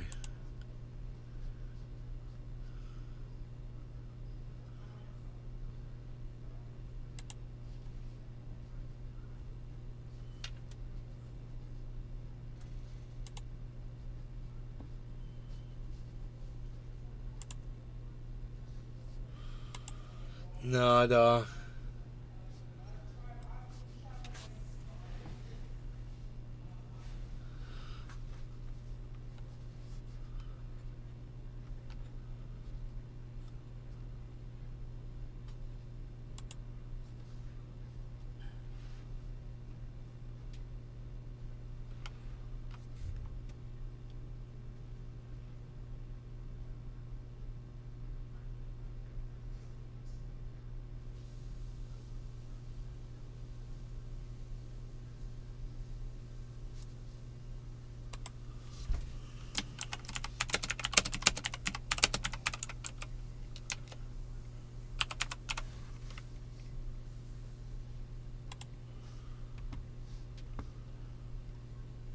Neil Sean rocking out.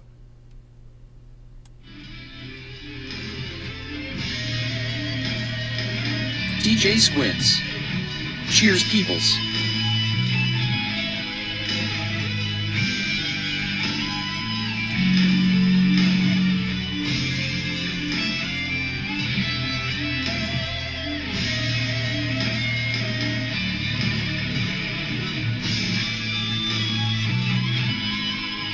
DJ Squints. Cheers. We saw Bitcoin just spike up, this massive spike. Now it's going back down a little bit, but look at the spike. It's retesting this level right here, man. 26,930. Looks like.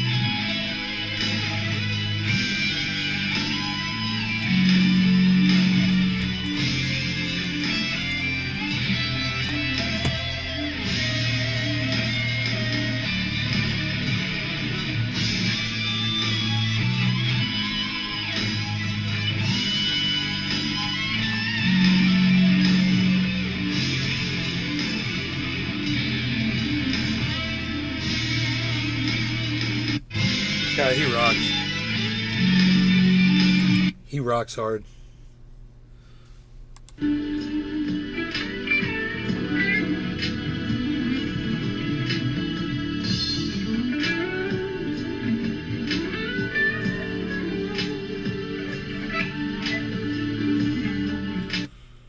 Dude.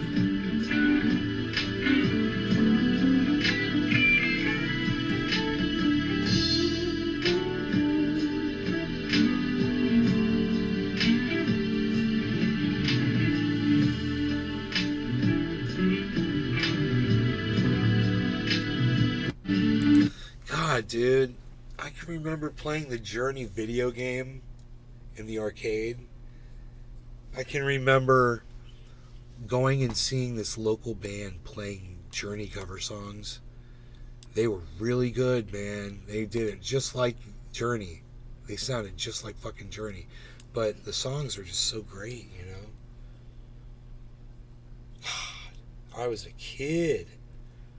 I was just a kid. This guy's still playing guitar and rocking on the internet. Neil Sean. What year did that song come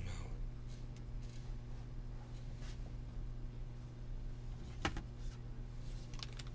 Okay, Google. Okay, Google. What year did the song Don't Stop Believin' by Journey come out? The release date of Don't Stop 81. Believin' was July 17th, 1981. So I was at least driving a car when I saw this band playing that song. That fucking song came out when I was just a fucking kid, dude.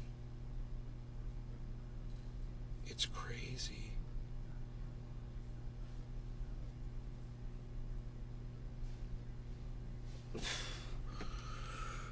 Dude.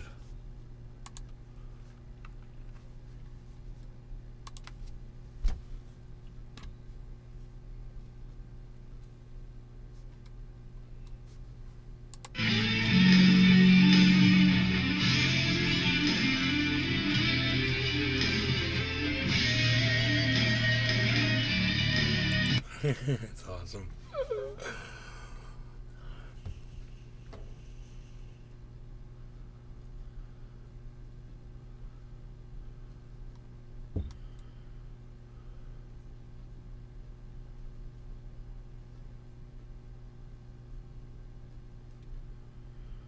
Oh my God, I'm so glad all these people have the energy to fight and scream out on Twitter. They have much bigger followings than me. No one hears my shit on Twitter. Dude, it went back up. Look at this, guys. 968. Look at that, guys. It's almost back up to 27,000. You think it's going to hit 27,000 again? 977, 978. I think it is, no problem. Here we go, folks. 3 and a 15 quarter 2 2. Let's get to 27, folks. 5 and a 15 2 2. 15 quarter 5 5 15 quarter 5 5 15 quarter 2 2 15 quarter 5 5 15 quarter 10 15 quarter 2 2 15 quarter 5 15 quarter 5 5 9 7 7 3 and a 15 quarter 10 10 15 quarter 5 5 15 quarter 2 2 15 quarter 5 5 15 quarter 2 2 15 quarter 5 5 and a 15 10 10 15 quarter 2 2 15 quarter 5 5 15 quarter 2 and a 15 quarter 10 9 78 3 15 quarter 2 2 15 quarter 5 5 and a 9 66 5 and a 15 quarter 2 2 15 quarter 5 5 5 and a 15 10 10 and a 15 2 2 and a 15 quarter 5 5 and a 15 quarter 10 10 15 quarter 5 5 15 quarter 2 2 15 quarter 5 5 and a 9 60 3 and a 15 4 4 and a 15 2 2 15 quarter 5 5 15 quarter 2 15 quarter 5 5 and a 9 61 23 2 and a 15 10 10 15 quarter 5 5 5 9 61 48 2 and a 15 10 10 9 9 62 84 2 and a 15 quarter 2 2 15 quarter 5 5 15 quarter 2 2 15 quarter 5 5 9 61 2 and a 15 quarter 10 10 15 quarter 5 5 5 15 quarter 9 61 62 2 to 9 69 5 and a 15 2 2 we're gonna get back to 9 70 2 and a 9 65 2 and a 9 60 9 80 2 and a 15 10 10 15 quarter 5 5 15 quarter 9 9 82 and a 15 quarter 86 9 86 5 and a 15 quarter 10 15 quarter 9 86 might see 27,000 here, folks. 3 and a 15 quarter 10 15 quarter 9 98. Here we go, folks. 2 and a 15 quarter 10 10 15 quarter 5 5 5 and 2 and a 15 10 10 and a 26 9 97 2 and a 15 quarter 10 10 15 quarter 5 5 15 20 27,000, folks. I do it with my auctioneering voice. I got you the $27,000 Bitcoin. You're welcome. It's what I do. And a $5 bill. 27,000 and a $5 bill. 2 and a 15, 16, 5 and a 16, 5 and a 5 and a 15 quarter 2 and a 10, 10 and a 15 quarter 10 and a 15 quarter 13, 5 and a 15 quarter 2 15 quarter 5 and a 13, 10, 10 15 quarter. Where are we going next? 27,100, folks. 3 and a 15, 10 and a 15 quarter 2 15 quarter 2 2 15 quarter 27, 13, 2 and a 15, 10, 27, 12, 2 and a 15 quarter 10 and a 15 quarter 2 27, 9 is a low. 27, 1, 2 and a 15, 10, 2 and a 15, 10, 15, 5 and a 15, 10, 96. They're shorting us, folks. They're shorting the market. They're shorting us down.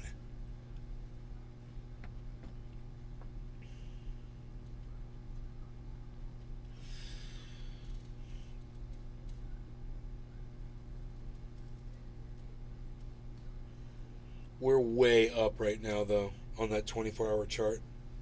Hitting the 24-hour high. You're welcome. We got all the way up to 26, 27, 100 something, I believe. It may have even gone higher. Here, I can look. It'll say right here. The 24-hour high is now...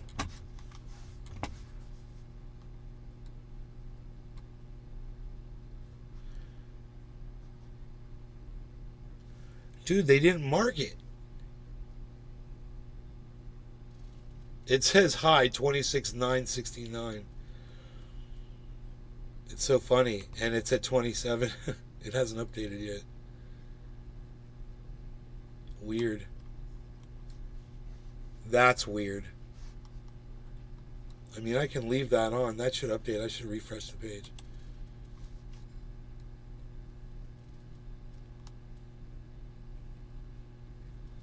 $27 and $92. Bro, I swear I saw it hit 27.1. I saw it hit 27.1. I'm pretty sure. I don't know what's going on.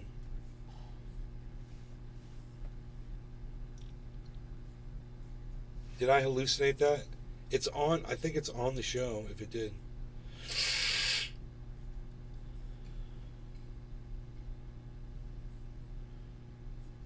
This is crazy that this is happening live on the show right now. Very exciting for people who are holding Bitcoin to be watching it going up in value live, you know.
Yeah, you guys, United States is already talking about, yeah, we're moving on from Ukraine. We're not going to fund that anymore. Did you guys hear that shit? Term support when, but you don't want to be trying to bake in long-term support when you're at the end of the rope. And in Ukraine, on the Ukraine funding, we're coming near to the end of the rope. I mean, Huh. That's coming from the White House. We're coming near the end of the rope with Ukraine. Huh. Sorry, Zelensky. We got bigger fish to fry in Israel. Turn your back so quick. After all that Ukraine support. Wow. How quick are people going to take down their blue and yellow flags? You know?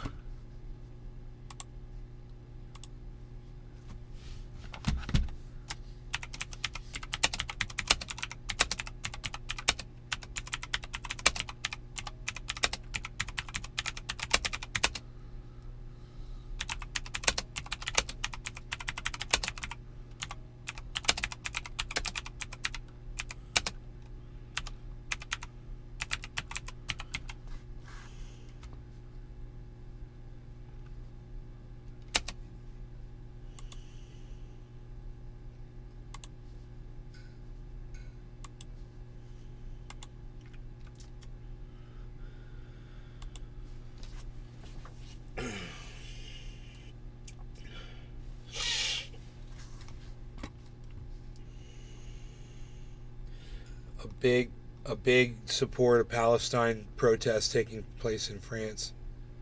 Thousands of people. Tula Tetro. I'm back.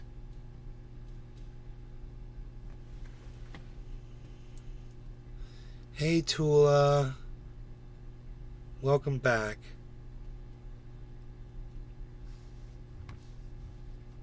Bitcoin's at 27,000. We're just watching this craziness. There's some serious craziness going on right now. And Ant 72786 purchased $10 of Bitcoin today for the first time in his life. And his $10 has already gone up in value since he bought it. He had to pay a little fee, but that fee is going to get covered as Bitcoin goes up above. Now that it's established this where it is right here, it's going to keep moving up. I'm assuming it's already made this giant. It already retested the downward and it came back up. Looks like it likes 27,000. You know? Let's see what happens. Let's see what the low is going to be here.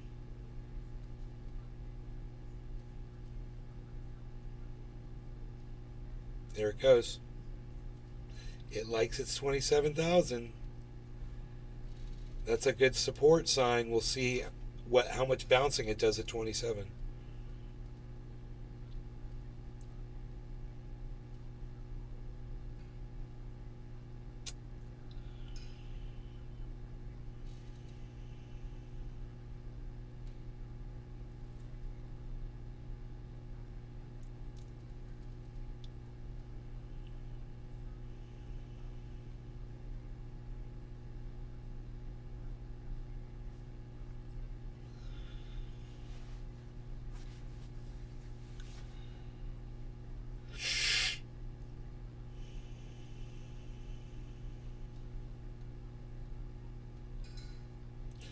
Man, you know, if you came up with would make you a lot of money. If you came up with a piece of software someone could use when they're doing crypto with any exchange, and you just type in what exchange you're purchasing, and you say you want to include the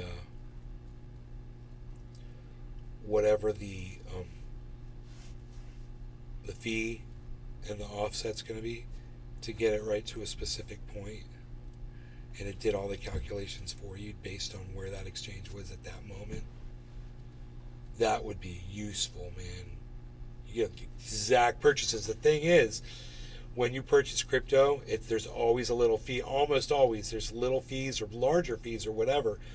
But it's like you don't get exactly what you get, like what you ordered. So they take a little bit off.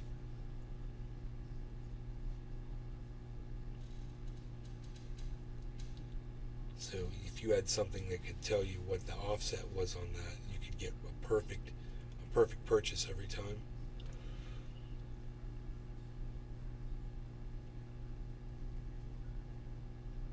Instead of having to calculate every time you try to make the purchase.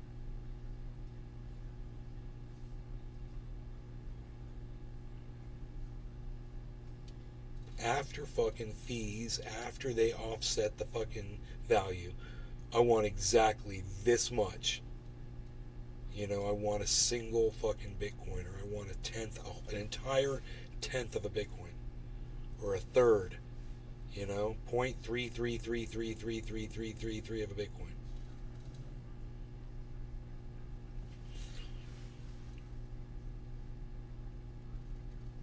So right now it's 27 is divided by 3 would be $9,000. So you want exactly 0.33333 of a Bitcoin, a third. It's $9,000 worth, but there's a fee. So you're going to pay like $250 or $200 or whatever for the fee. And depending on if you pay for it or if they take it off of the amount that you're getting.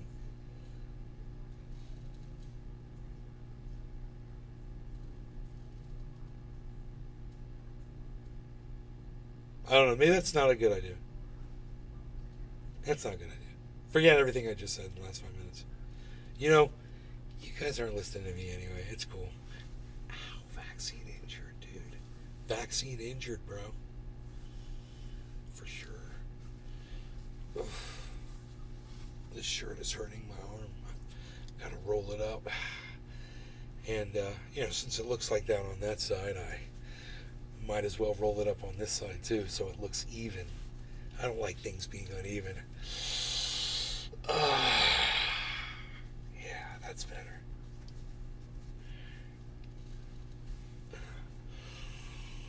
I'm wearing the big muscle shirt now. What is this? Look at that. I'm wearing the wife beater. Ugh.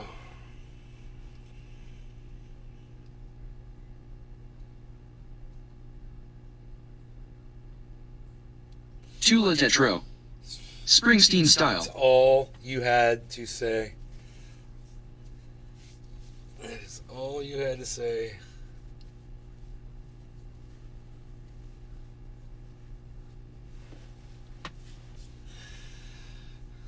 My bad. I was my broken nerve in my last for bread. Hey man, it's dinner time, son. I've been live for 2 hours. Tula Tetro. LMAO. I got pizza. I can put in the toaster. It's pretty damn good in there, man. It's really good.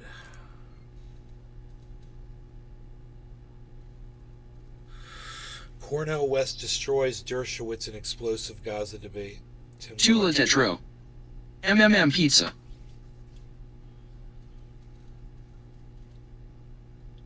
Cornel West destroys Dershowitz. All right. Kevin Monaco. Barbecue hamburger. I'll bite. I'll bite, son.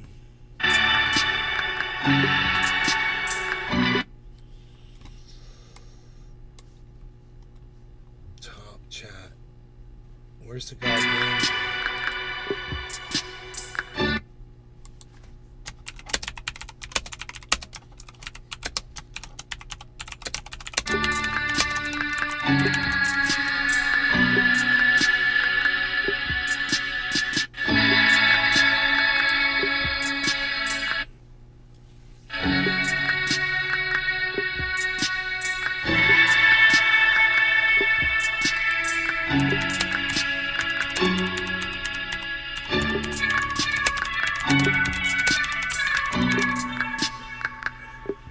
We're going to simulcast this.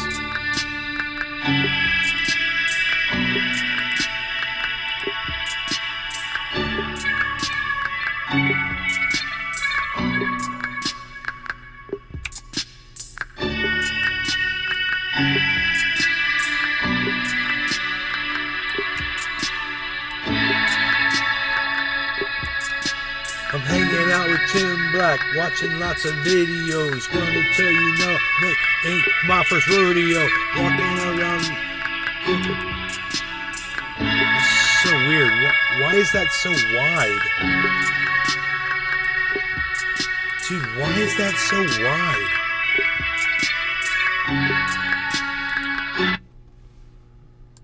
$480. That is so weird that it's like super wide like that, isn't it? It's like widescreen. I'm so confused right now. Oh, I see what's up. Cornel West has been very plain. He supports Palestinians. And yet we have...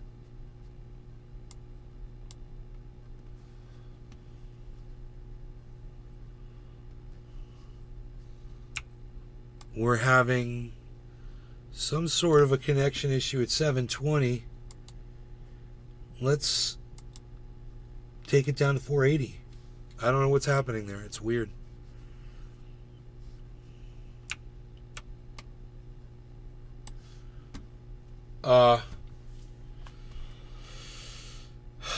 Let's go watch this on Firefox.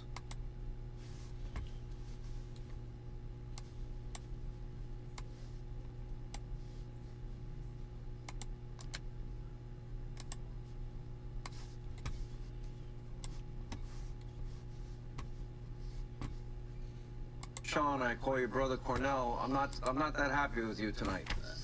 I understand. We could talk about why we... Because we have 31 groups from Harvard. Harvard's supposed to be, I always thought, the top of the top. Sean Hannity. To get into Harvard. So this is rich. Oh, this is very rich. Sean Hannity starts out this conversation by saying that, Dr. Cornel West, I no longer consider you my brother because I disagree with you politically. Dr. Cornel West has disagreed with you politically forever. Forever and ever and ever. I'd wonder what you actually agree upon, but he still calls you a brother because that's his religion. That's his faith. You have no faith, but I bet you are calling yourself a Christian. Be that as it may. Let's get to something else. It's also a slap in the face, Big Time Johnson, that Sean Hannity will bring up Harvard. Without bringing up the fact that Dr. Cornel West was at Harvard, and why did he end up leaving Harvard? Because of their anti-Palestinian beliefs. In your letter, you say that it was your pro-Palestinian activism, your pro-Palestinian politics, was the reason why you were refused tenure. At one point you call it the cowardly deference to the anti-Palestinian prejudices of the Harvard administration. Is that the only reason you think they denied you tenure? And a lot of your critics are saying, well, where's your evidence to show it was support for Palestinians that cost you your tenure? It's a big claim. What's the evidence for it? Well, one is there's been a number of candidates to come through who've been denied tenure owing to their deep solidarity with the Palestinian cause alongside their sophisticated scholarship. One includes, in fact, a highly acclaimed Jewish Israeli sister. So it's not just a matter of either black or white or Palestinian or Arab. It's those who are concerned about truth and condition of truth is to allow suffering to speak, and certainly the suffering among our precious Palestinian brothers and sisters is just beyond Roasted garlic berry. Hey, roasted. I just longed death in BTC like an hour So ago. what I'm trying to tell you is that Sean Hannity, You longed it? that was a very low blow, sir. Good job. If I was Dr. Cornel West, which I'm not, I would no longer consider you a brother. Because a brother would not take such a low blow on another brother to defend an institution that stabbed him in the back and so many others. Kevin Monaco. That's okay. His hum is operating in Just give me America. your personality. Who cares about facts and people? I don't know how Let's powerful get on they with the are. rest of this clip where you do more of I throwing wouldn't be Dr. West surprised under if the they've got bus operatives here. for Dershowitz and your sponsors. What an accomplishment, what an achievement. Roasted garlic berry. Academic excellence. I was thinking since last HT26K isn't a bad area to hold. And 31 student groups blaming Israel, blaming the victim. And your answer to this is they are largely right? Hamas that murdered children? Hamas that murdered innocent people? That's what I said, though, brother. Okay.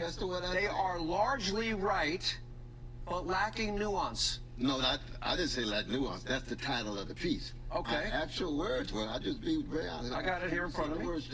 The words were that Israel's policies of war crimes and collective punishment against Palestinians I'll read set it a to you. context, Israel and the United States Hamas are must take primarily responsibility responsible. for killing innocent people. Anybody who kills innocent people are engaging in barbaric acts. You said no matter Israel, who they hang are, on, let what me quote color, you. what nation, and so forth. Israel and the United States are primarily The United States has responsible. supported and enabled. You explain to these- this audience. I want you to explain. How is Israel and the United States responsible for beheading 40 children? How? That didn't At the happen. time when Dr. Cornel West appeared on Fox News with Sean Hannity and Alan Dershowitz, he hadn't been privy to the information that President Joe Biden had made a public announcement from the White House stating that he'd seen actual pictures and seen evidence that Hamas had beheaded Israeli children.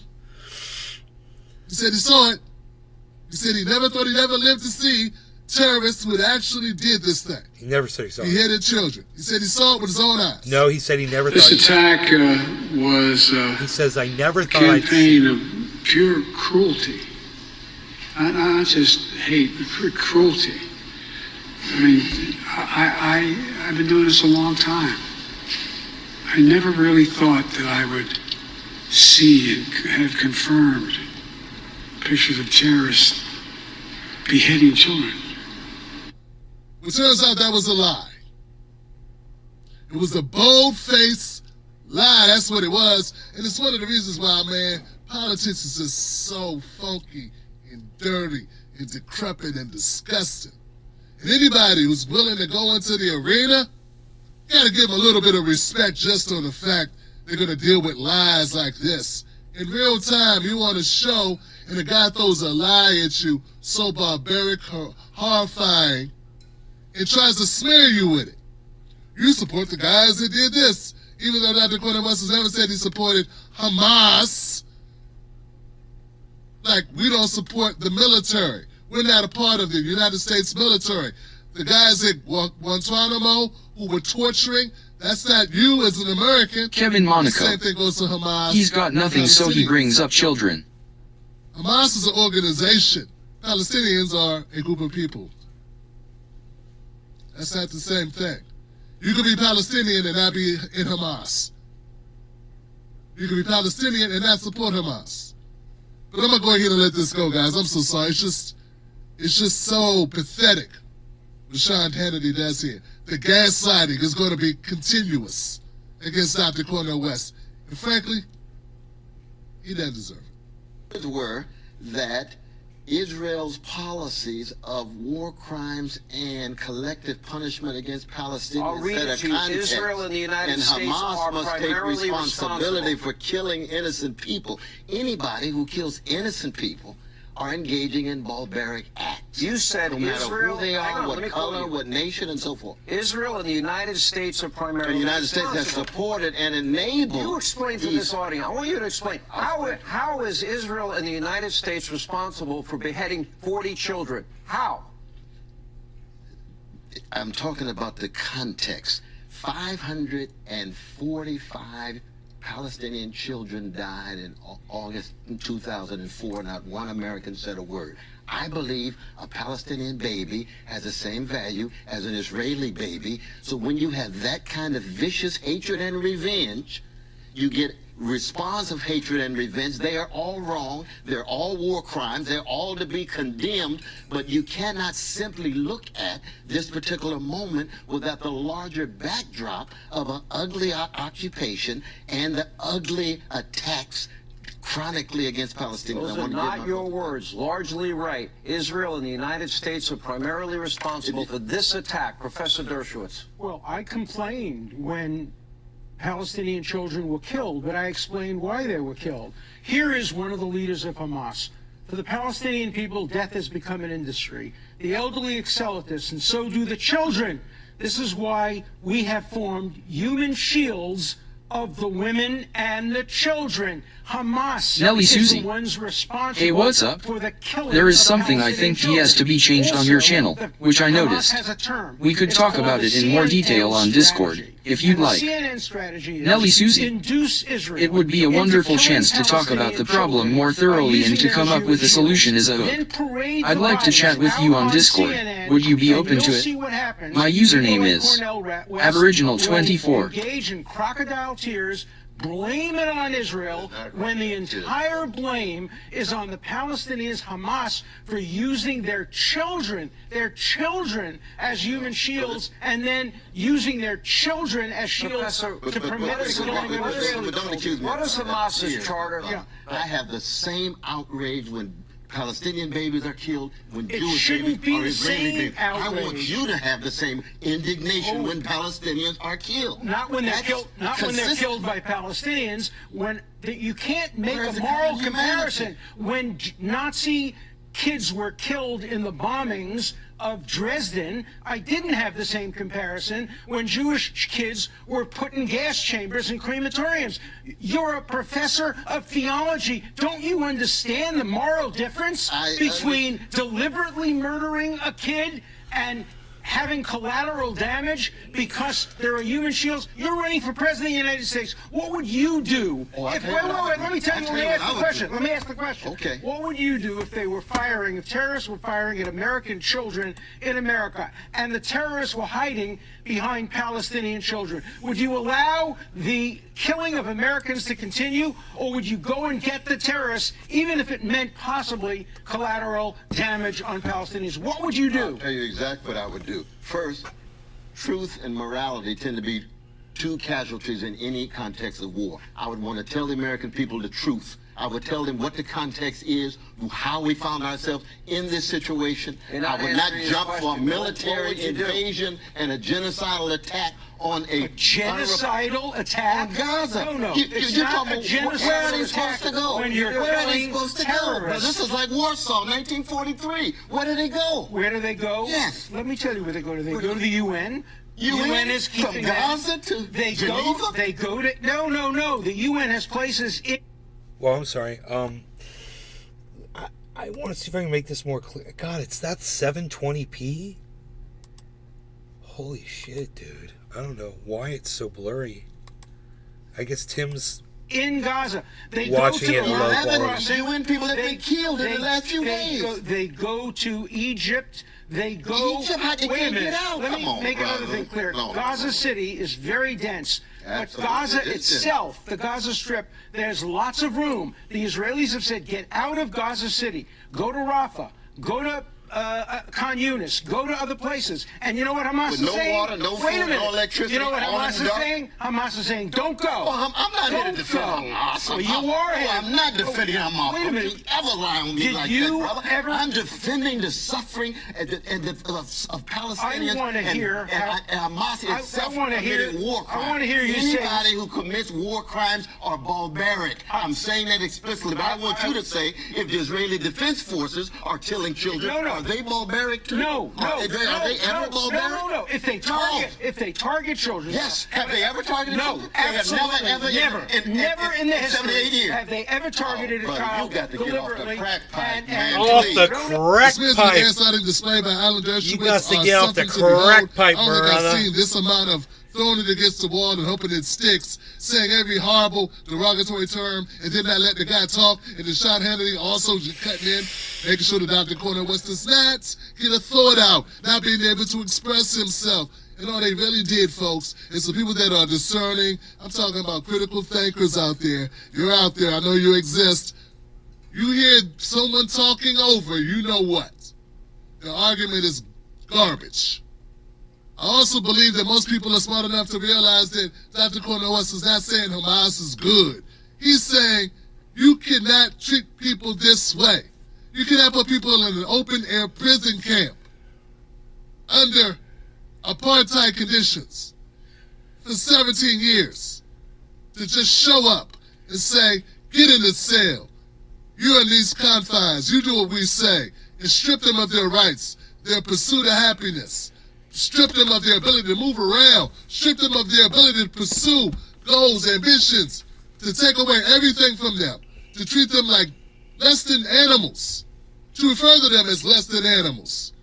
Monstrous demons, to demonize the people like that for 17 years, and then when a faction within those people rises up to go against you, and they do things that are wrong, of course, but what did you expect to happen? What do you expect to happen? Huh? What was the expectation of Alan Dershowitz of people that have been put in this position? See, Sean Hannity, Alan Dershowitz, and all the people that support Israel don't want to admit that Israel's wrong. You cannot cure for one group of people at the total decimation of another group of people and then call it justice. It's just not. It really sheds a light on how people view people who are oppressed. It just same isn't. thing they did to us, the same things they do to us currently. Any pointing out, any exposing It's not just is just of these isn't. issues. They say you're playing Boom. Say you're welcome, siding Tim. with violence, but they don't consider what they do as violence. It is violent to deny someone employment, to deny someone ability to buy a home, to deny someone right not to go to jail get the or crack trumped right. up BS charges. It is violent not to provide an education and health care. It is violent not to compensate people who have been under their jackboot for the last 300 years. Some type of reparative justice. That is also violence. But it's not seen as violence to these people.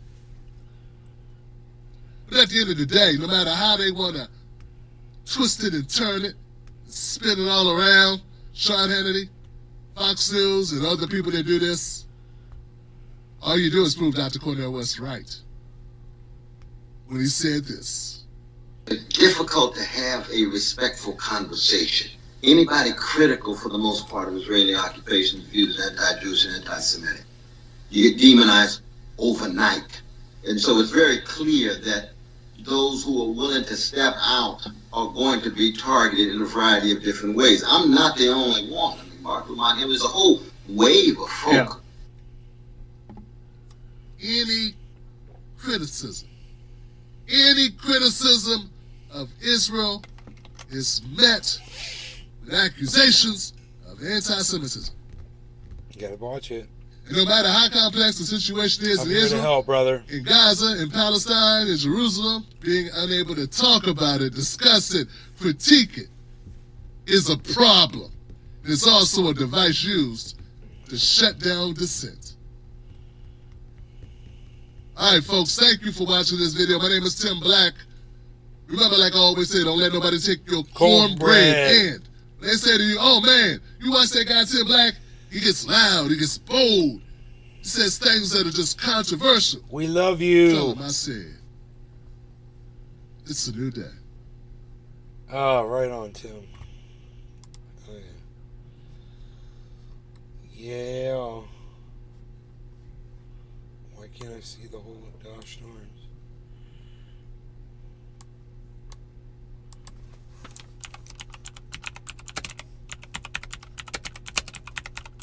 Oh, there was a... What the hell's going on? I was typing. Dude, whatever just happened. What?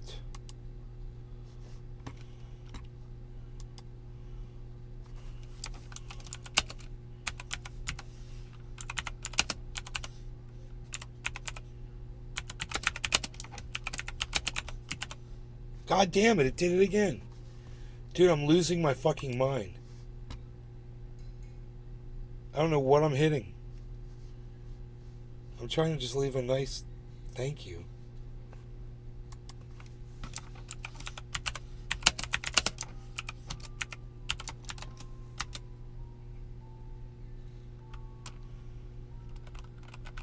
Fuck off. Peter Schiff. Okay, I'll go watch Peter Schiff. Whatever. the barbarous relics that he wants to buy. I mean, since when is Bitcoin a barbarous relic? I mean, it's barely been around 10 years. I thought you had to be around for a long time to be a relic of the past, right? Which is how people characterize gold.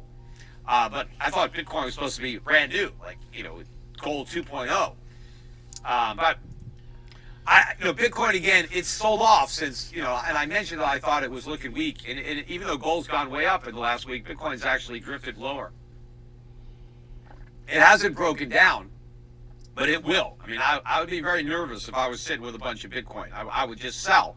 In fact, at Shift Gold, we can help you do that. You can send us your Bitcoin, and in one process, we sell it and get dollars, and then you can take those fiat dollars and turn them into gold and get real money. So I would recommend that people sell us your Bitcoin, Peter says. Oh my God, that's hilarious. While they can. But anyway, we'll sell it for you. What I was talking about. So we are in much worse shape. There is no precedent for how bad the fiscal situation is right now. This is a ticking time bomb. You guys ready for dinner in the garden with me? I gotta go grab my pizza, man. I'll be right back. And you can see that by looking at the bond market.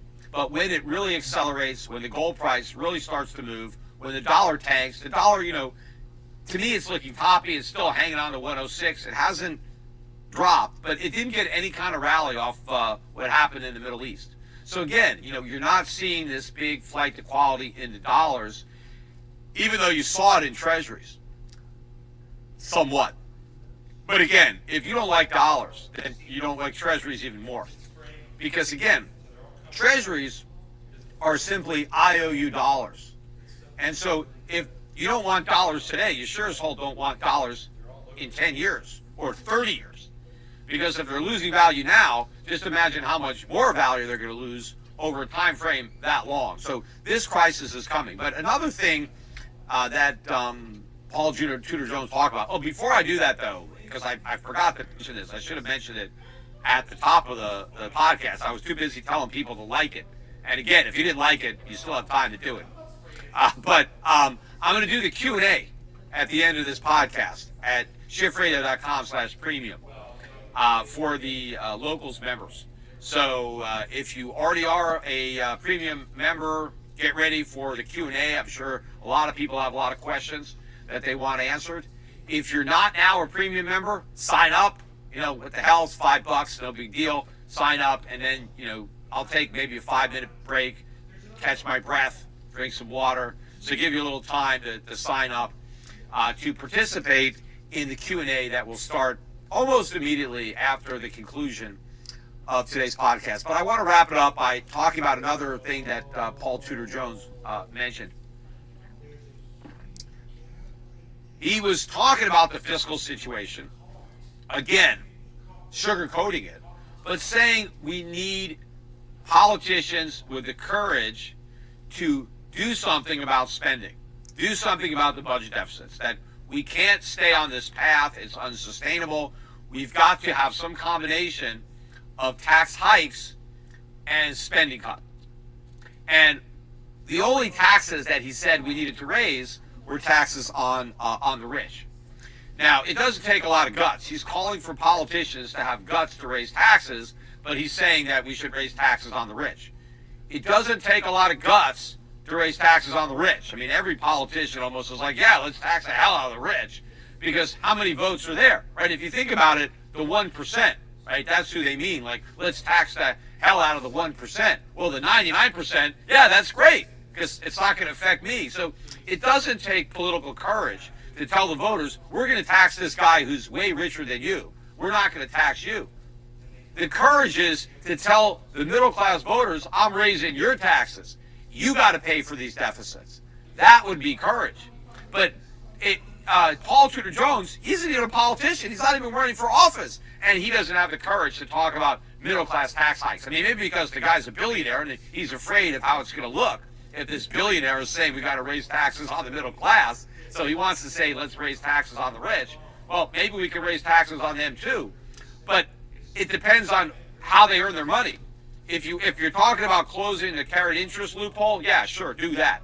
Tax hedge funds, ordinary income and not capital gains. But you don't want to raise the marginal tax rate. It's already too high. It's going to backfire. You're going to get less revenue if you do that. business owners who are making an honest living, even if they're making a good living, they're already dealing with high taxes and lots of regulation, especially if they're in a blue state and they're getting hit by the state government too. So that's going to backfire. What we actually need, if we're going to raise revenue, and I would prefer to do the whole thing with spending cuts, but Paul Tudor Jones said, no, we're never going to do it all with spending cuts. We need revenue. We need a sales tax. We need a value-added tax. We have to tax consumption. That's the only way around it. And it's going to hit the middle class. It's going to hit the poor. There's no way around that. But they're getting hit right now through inflation. They're paying the tax through higher prices. So I would say, look, if you want to pay lower prices, if you want to have inflation go down, you're going to have to pay higher taxes. That's the trade-off.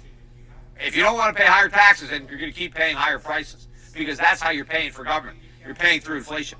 But the other part where I think he kind of wimped out was when it came to spending cuts. He said, and we got to reform entitlements. That's what he said. We got to reform entitlements, right? Politicians always say, let's reform entitlements instead of let's cut entitlements. They don't need to be reformed. They need to be cut. The problem is we're spending too much money. But here you have a guy who's not even running for office, who has no courage to say cut entitlements. He still wants to say we have to reform them. So if he can't even talk about cutting entitlements, he's so afraid to mention that, how does he expect the politicians to actually do it? He can't even talk about it, and he's not even running for office. That is a problem. No politician who wants to get reelected is going to say we got to take away your Social Security. That's why they call it the third rail of politics. You touch it and you die, right? Nobody wants to talk about cutting Social Security, even for people who aren't getting it. The only time they want to talk about maybe cutting Social Security is they say, well, in 20 or 30 years, when all the current people who are collecting Social Security are dead and they can no longer vote, we're going to take benefits away from those guys, right? But that's not going to work. If you have an immediate budget problem where you need to control your spending, you have to cut spending on Social Security right now, not simply reduce what you're going to spend in 20 or 30 years. That's irrelevant to your current needs. So if the government is going to save money on entitlements, it needs to cut the benefits. It means that the people who are getting Social Security checks right now, who are going to the mailbox every month or wherever they get them, and they're getting a check, people have to get a smaller check. They have to be told the check you're getting, you're going to get a lower check. Some people have to be told you're not getting any checks at all. That has to happen. Right? I'm fine. I'm 60 years old. Can you believe this? I'm fine with the government saying, Peter, you're not getting any Social Security. I can't pause. I'm okay with that. And a lot of people have to be told that. You're not going to get. Yeah, I spent a lot of money. I paid a lot of money over my life. Dude? It's all gone. The government blew it. And okay, I got to deal with it. The government's broke. They can't give me my Social Security money. And there's a lot of other people. They've got to be told. Because you're my not gonna plate get was this on money. the keyboard. It's gone. And only. God bless America. Mom, can you come here?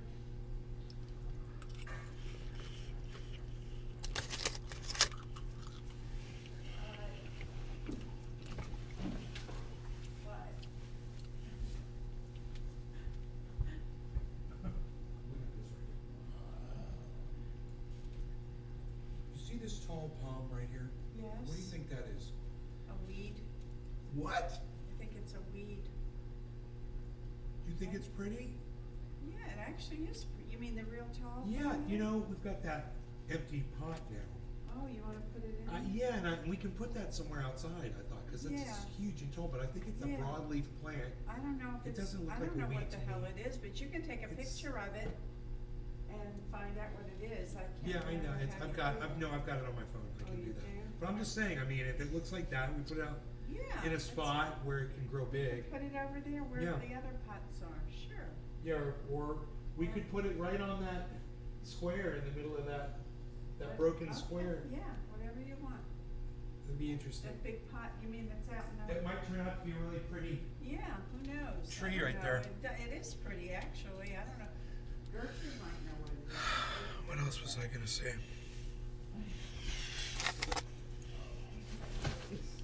I forgot what else I was going to tell her. I forgot something else. If we tell some people they're not going to get any money, can we then tell some people to get some money? The people who really need it, the people who are broke and depend on it. And of course, one of the reasons they're now broke and depend on Social Security is because the government taxed the hell out of them when they were working and left them that way. It's like the government cripples you, right? And now, you're left crippled, and so they hand you a crutch, and you think, yeah, you depend on this government crutch. Yeah, but if they didn't cripple you, you wouldn't have needed the crutch. You could have walked on your own. A lot of people who need Social Security would not need it had the government not. You know what I did with the basket? You know what I did with the basket? Yeah. No, what'd you do with that? I put it on the very end up top. Yeah, up there. On the far right. Oh, yeah. Yeah. Excellent. Yeah. No, but that's great. That was so nice like that. That's good, honey. Good. Thank you for doing it. You're welcome. Tax the hell out of them when they were working, and they could have taken that money and they could have saved for their own retirement. But we're at the reality where this Ponzi scheme is up, and we need real cuts in Social Security, Medicare, Obamacare, government pensions. Everybody is going to have to take a haircut. If not, we're all going to take a crew cut through inflation. Again, I've said this many, many times. The government is broke and it can't pay. It can't pay its bondholders. It can't pay Social Security. It can't pay Medicare. It can't pay anything. The only question is, how is it going to default? The honest way or the dishonest way? Since these are politicians, it's pretty obvious they're going to go the dishonest way, and that is inflation. So everybody gets paid, everybody gets their money, but the money doesn't have much value, and you can't buy very much with it. So before the money collapses, get rid of it now. Turn it into something real. Buy real money, buy some gold and silver. Dude, the chat is Stock hilarious. up on things that you might need in the future that may not even be available. Buy them now, and if you have a decent portfolio, send it to me to manage, right? Send some money to Europe Pacific Asset Send it to me to Management, manage. and let's get you out of harm's way, get out of dollars while they still have value, and build a meaningful portfolio that will deliver real purchasing power. Anyway, that's it for now. Have a great weekend, everybody, and you premium members, stick around. We'll be right back. And again, don't forget, if you didn't like this video, like it, subscribe to my YouTube channel, leave me a comment, and we'll keep this podcast growing, and more and more people will start discovering the Peter Schiff Show podcast. Thanks, everybody.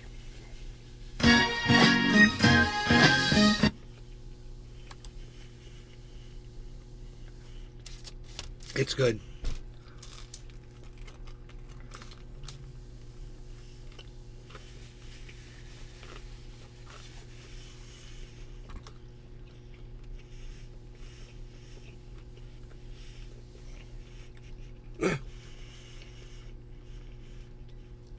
I saw this guy makes like a really bad podcast, like a really bad.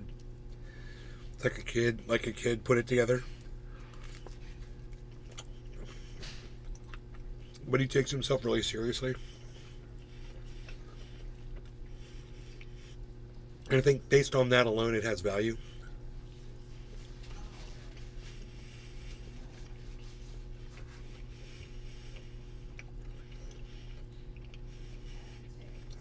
Whoa.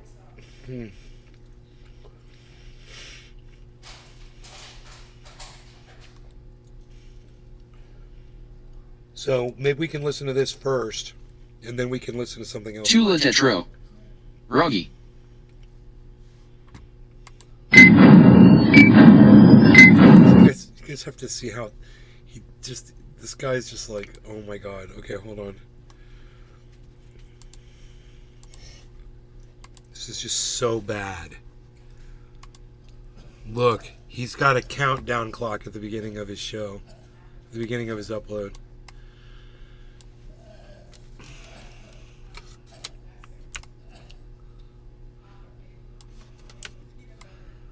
Dude, I don't know what's up with this widescreen thing. It's weird. Where's widescreen? No matter what I do and what... Right? Did you see what I'm talking about? The cheesy effects. Okay, here, watch. Where I am online, it seems like Asian women are always trying to scam me one way or another. This time, it's through LinkedIn.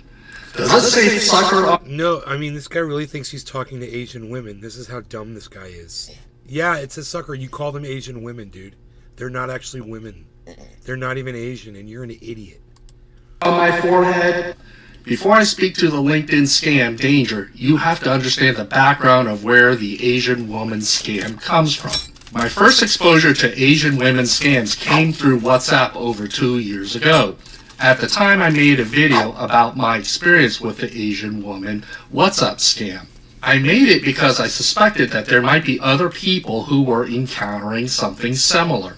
Little did I know I would hit a chord, because that video now has 135,000 views as of the date of this recording. The number of commenters on that video has been numerous, with a few victims privately emailing me and sharing their stories. One victim even lost $246,000 of his inheritance. His story was so tragic, I made a video. Yeah, he's literally doing these stupid effects. To that video like a child would. Below. I later learned that the Asian woman's WhatsApp scam. And there's a fucking whooshing sound for everything that he shows up on screen. Whoosh, whoosh. I mean, it's like everything a child would do to make a video. Actually part of a larger scheme. The pig butchering scam. The pig butchering scam is when scammers entice unknowing victims into investing into fake or non-existent crypto. The majority of victims of pig butchering scams appear to be men. These naive men are drawn into their scam by their greed glands, their sense of loneliness, or the unexpected attention of a young, attractive Asian woman. It is actually sad to hear these stories. The victims are men of all ages, old and young. These Asian women scammers have snaked their way into other platforms such as Facebook, text messages, and now LinkedIn. I've tried to ignore the LinkedIn solicitations, but I finally got one request too many. So now I want to out these scammers and help put a squashing on these LinkedIn scams. If you are a working professional, independent contractor, manager, or small business owner, there is a good chance you have heard of LinkedIn. You probably even have a LinkedIn account. If you do, listen up. Even if you don't use LinkedIn up, you should also listen up. If you have a LinkedIn account, there's a good chance you may have already gotten LinkedIn connection requests to be part of your network. If you have a LinkedIn request from an Asian woman that you don't know or has a questionable professional background, do not let them into your network. Dude, stop with the delay. What's with the stupid delay thing? Every LinkedIn profile. What is this? Sunday. Let me explain to the you monster why. truck smash him But up, before I Joe. do, my cat Lexi has told me to ask you to swipe that like button to help spread the message of this video. No. She gets a treat if you swipe that like button. No. The first thing you should know about LinkedIn You're is like a that pedophile, similar dude. to Facebook, it is a closed You're network. really weird. If you are not a member of Kevin LinkedIn, Monaco. you will generally not He's be able got to 4 see mics. another member's profile. You will also have limited ability to view other He's wearing a Pee profiles Wee Herman or shirt. communicate with other LinkedIn members unless you are directly connected to them. From the scammer's perspective, to get a fuller view of a potential victim on LinkedIn, they want to make a Tetro. connection request His to be hands. part of your LinkedIn network. Once they are a connection in your LinkedIn network, they can see your full profile. They can also see other LinkedIn members and how they are tied to you, and even those members that are indirectly connected to you. This is normally a good thing if you are a Weird. LinkedIn user with legitimate networking intentions. However, scammers will abuse this and gather information about you, your work, your employer, your business, and of course, your other connections. LinkedIn will provide these scammers with a roadmap to other potential victims by virtue of their connection with you. One thing I do want to point out is that people who set up LinkedIn accounts generally have a higher professional status than those that don't. And I don't mean anything insulting by that. For example, if a person is a bus driver, housekeeper, or mechanic, they probably won't have a LinkedIn account to network with other members. That's just not how they get their employment. However, if you are a manager, developer, business owner, entrepreneur, lawyer, or any other kind of higher status or educated professional, there is a good chance you will have a LinkedIn account. The whole point of LinkedIn is connecting with others who are career, business, network, and opportunity minded. This is a ripe environment to sleazy scammers, but dangerous to a naive or trusted LinkedIn member. I often see LinkedIn members collect huge numbers of connections indiscriminately, which always makes me cringe. Whereas on my LinkedIn profile, you will see far fewer connections because I tend to restrict my connections to people I know. LinkedIn members, especially professional men with good paying jobs, are ripe pickings from Asian women scammers. There are some basic patterns to look out for of a suspicious Asian woman LinkedIn account. These are based on a dozen LinkedIn requests I've received from various Asian women. Here's the first red flag, bro. A woman, any woman, is interested in talking to you specifically. There's your red flag, bro. Almost always use attractive photos. The women look like they are in their 20s or early 30s. All these women seem to list 1 or 2 jobs with some high-profile company. Another thing I see is that the women list a high-profile college or university as part of their educational background. Their LinkedIn profiles tend to be very simplistic and lack any depth of history if you really pay attention. Their initial messages are along the lines of wanting to work with you or having you be a mentor to them. What happens if you let the scammers into your LinkedIn network, that they will then try to get your phone number so that they can text you. Or they will try to steer you towards WhatsApp so they can text you there. I rarely hear of any Asian woman scammer asking to email directly. Everything I have heard so far is all about getting your phone number. Once they get your phone number, they will want to text you through SMS or WhatsApp. You can expect that they will try to run you through the pig butchering scam. It really is a wash and rinse system for a lot of these scammers. Stop and doing while that, working you on idiot. You, they are expanding their list of You're like a potential child, victims man. through their LinkedIn connection with you. If you have a LinkedIn account with numerous connections, I suggest you go through your list of connections and look out for these LinkedIn profiles from Asian women with suspicious background information and get rid of that connection. Even if you are not at risk of being fooled yourself, your other connections might not be so savvy. If you remove suspicious LinkedIn connections from your LinkedIn profile, you can help restrict them from trolling around LinkedIn further. Please be safe. Always keep your guard up. If a stranger reaches out to you for no good reason, your guard should automatically be up and you should be suspicious. If you want to learn more about other scams I have reported on, click on this to learn more about different financial scams. Remember, swipe that like button to help spread the word. And thank you for watching, and I will see you in my next video. You're so... This fucking dog is so cute. Pig butchering scam. It's a scam in which you Chula will Tetro. meet someone on an Hamaragi. online dating website, and then they will convince you to buy a lot of Bitcoin, especially Bitcoin, not any other cryptocurrency, but Bitcoin, and send it to them. Bees. And it sounds super stupid, but it's true, and a lot of people have fallen for it. I Wait. have been checking the Wait. Bitcoin address of the person who scammed me. Wait. And Wait, whoa. they've been taking a lot of money out of other people's sold Bitcoin, especially Bitcoin, not any other cryptocurrency, but Bitcoin, and send it to them. And it sounds super stupid, but it's true, and a lot of people have fallen for it. I have been checking the Bitcoin address of the person who scammed me, and they've been taking a lot of money out of other people, so it's not just me. And hopefully you'll watch this video in time. It's so frustrating you when you can see the address fall and there's for it. nothing you can do about And it. if you do, I just want to let you know that there's still hope, that there's still a chance to get your money back. But you'll have to be very, very smart. You'll have to outsmart them. You will see why I was able to, thank God, get my money back. It was a nightmare. It was a very dramatic roller coaster, but I outsmarted them. All right, so let's let's just get to it because it's a long story. I'll try to make it as short as possible. So anyway, so I met this guy on Grindr almost a month ago, and he was Chinese.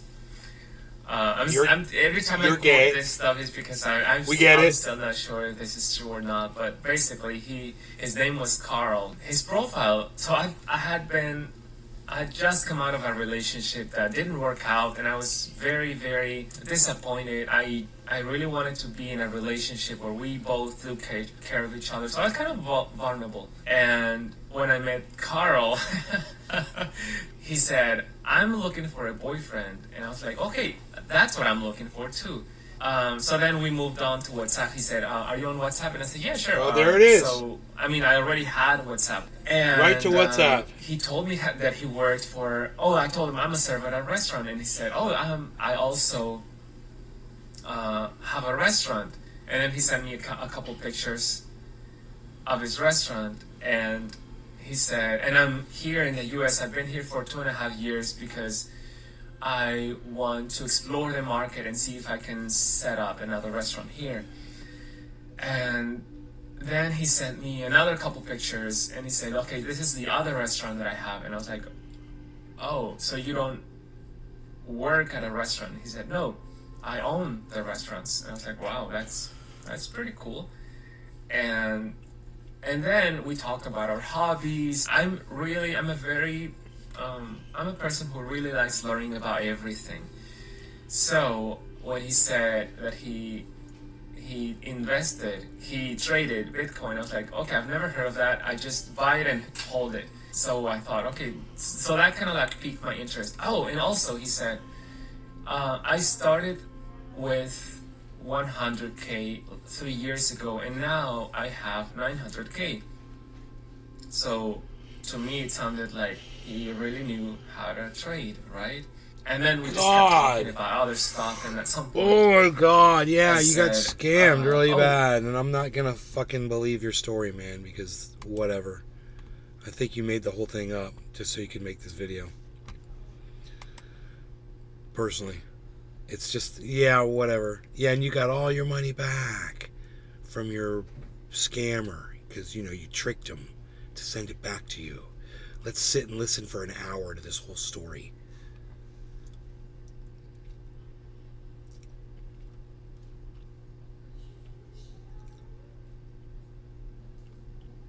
Stocks crashing. Here we go.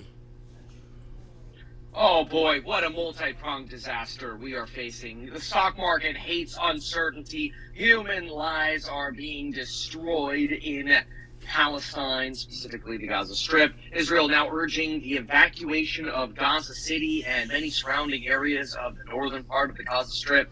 At the same time, we've got a disaster in Saudi Arabia, disaster with oil. There's a lot to cover here. The bear steepening, I'll explain that as well and talk about that. So if you're at all interested in what's going on with Israel, Palestine, the Fed, markets, stocks, real estate, let's get into it right now and keep it concise and get you a good update here. Okay, so, well, it's not a good update, bad update, but it's good in terms of detail.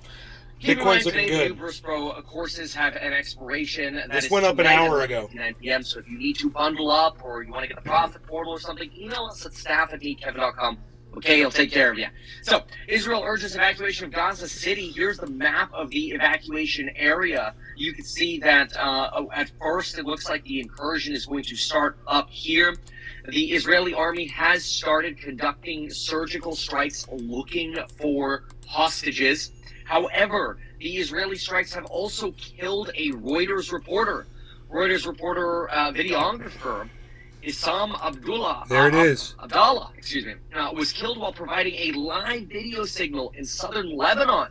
That would actually be north of this area. It's not pictured on this map here. That's terrible and unfortunate. There's also an attack happening right now. Well, at least was a little earlier. Hezbollah launched an attack on Israeli army posts near the northern border of Israel. So the same time as Israel is moving into this evacuation zone in the Gaza Strip, in the north, Hezbollah, another Iranian-backed militant terrorist group, is attacking Israeli posts. Israel counterattacked and unfortunately also, in addition to likely striking Hezbollah fighters and outposts, killed a Reuters reporter who was filming Hezbollah said earlier Friday that it's prepared to act against Israel over the Gaza war. This hotbed is unfortunately escalating. Things aren't getting better here, especially with what Saudi Arabia just said.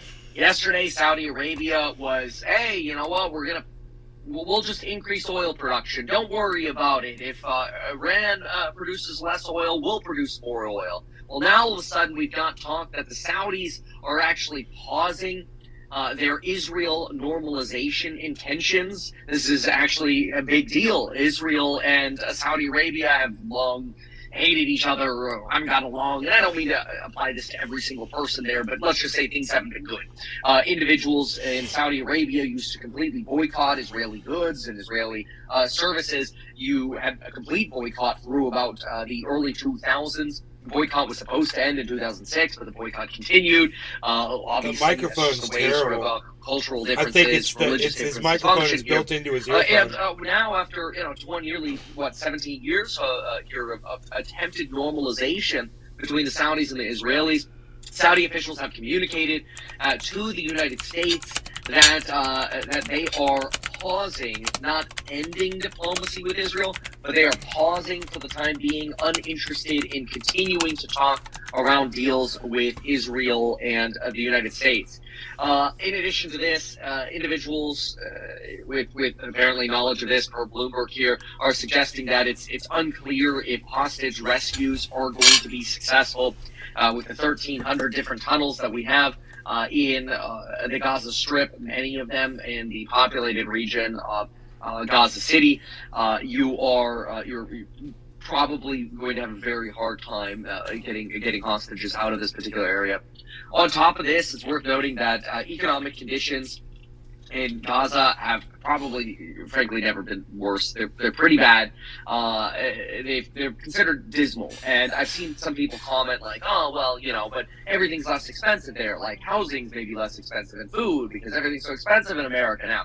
No, it's like legitimately just bad. And remember, if you're in an area where 50% of the time pre this incursion, you don't have power, you're in an extremely impoverished area.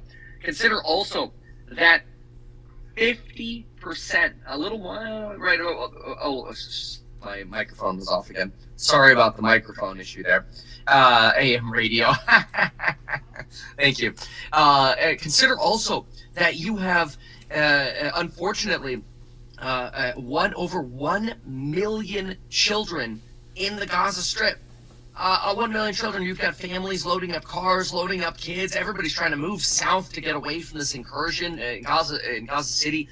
It's absolutely terrible. You've got about a 24-hour warning given now by Israel for people to evacuate the area.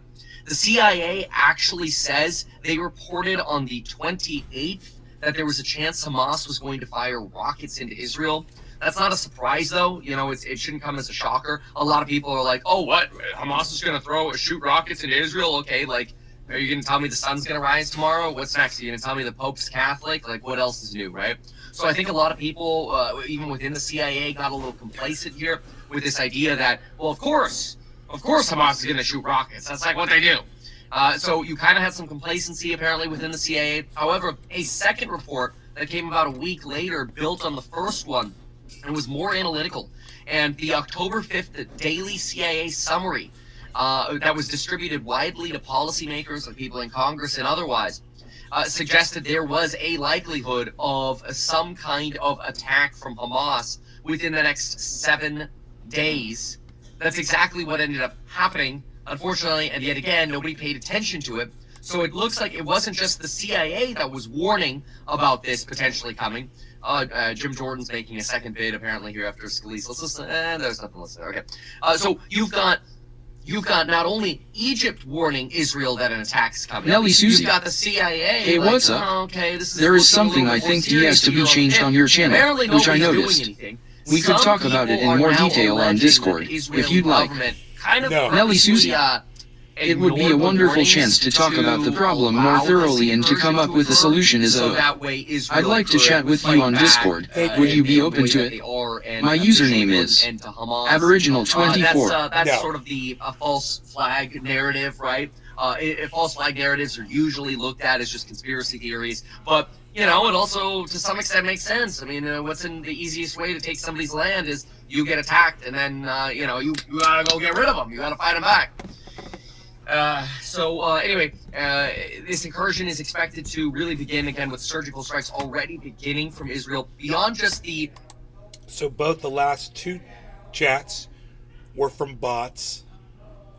I'm just going to ask real quick, who's watching right now? Let me know in the chat if you are watching.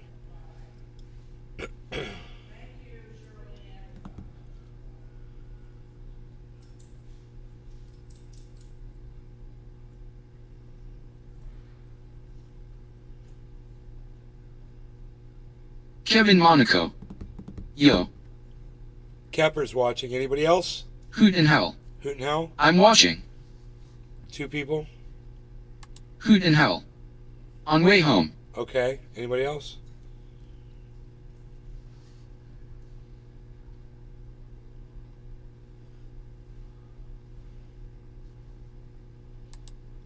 Scammer versus scammer showdowns are here, and they're using my investigations to try to hype their fight? Alright then, I guess I'm going to use their fight to hype their crimes. Or at least what should be crimes. Let's break this down. Yo, you don't read contracts, huh?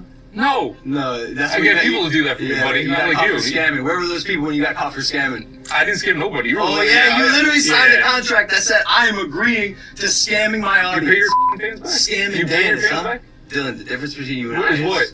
I'm rectifying my situation. How? And I didn't How? scam anyone. How? I never made a single Me token either. dollar. I never Yeah, sold my a token. Nah, bro. My This will You prove bought that itself. private jet with people's And I'm money. rectifying my situation actively.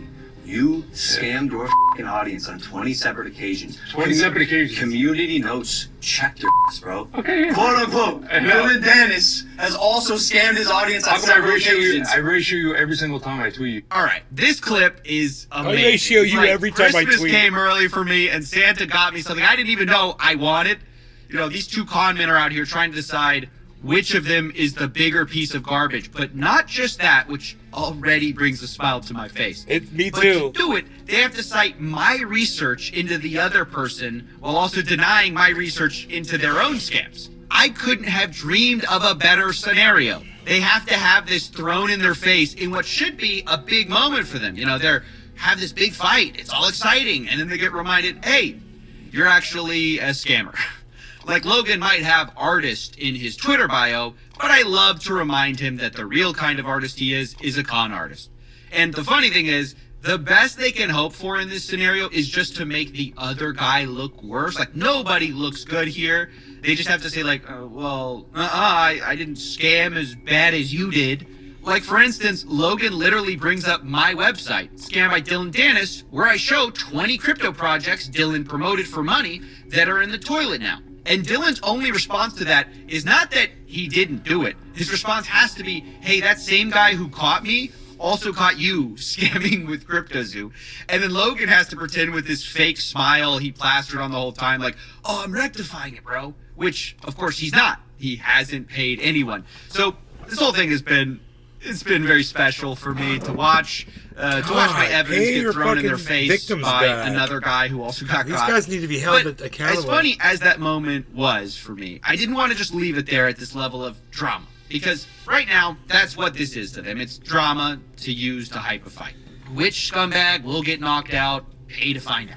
But I think that's the wrong place to leave it. Because people are just gonna get carried away with this rivalry thing like, oh, I hate Logan more, so I gotta support Dylan, or vice versa. You know, I've seen a lot of that. They think just because Dylan Dennis is dunking on the guy they don't like, Logan Paul, that he's super cool now.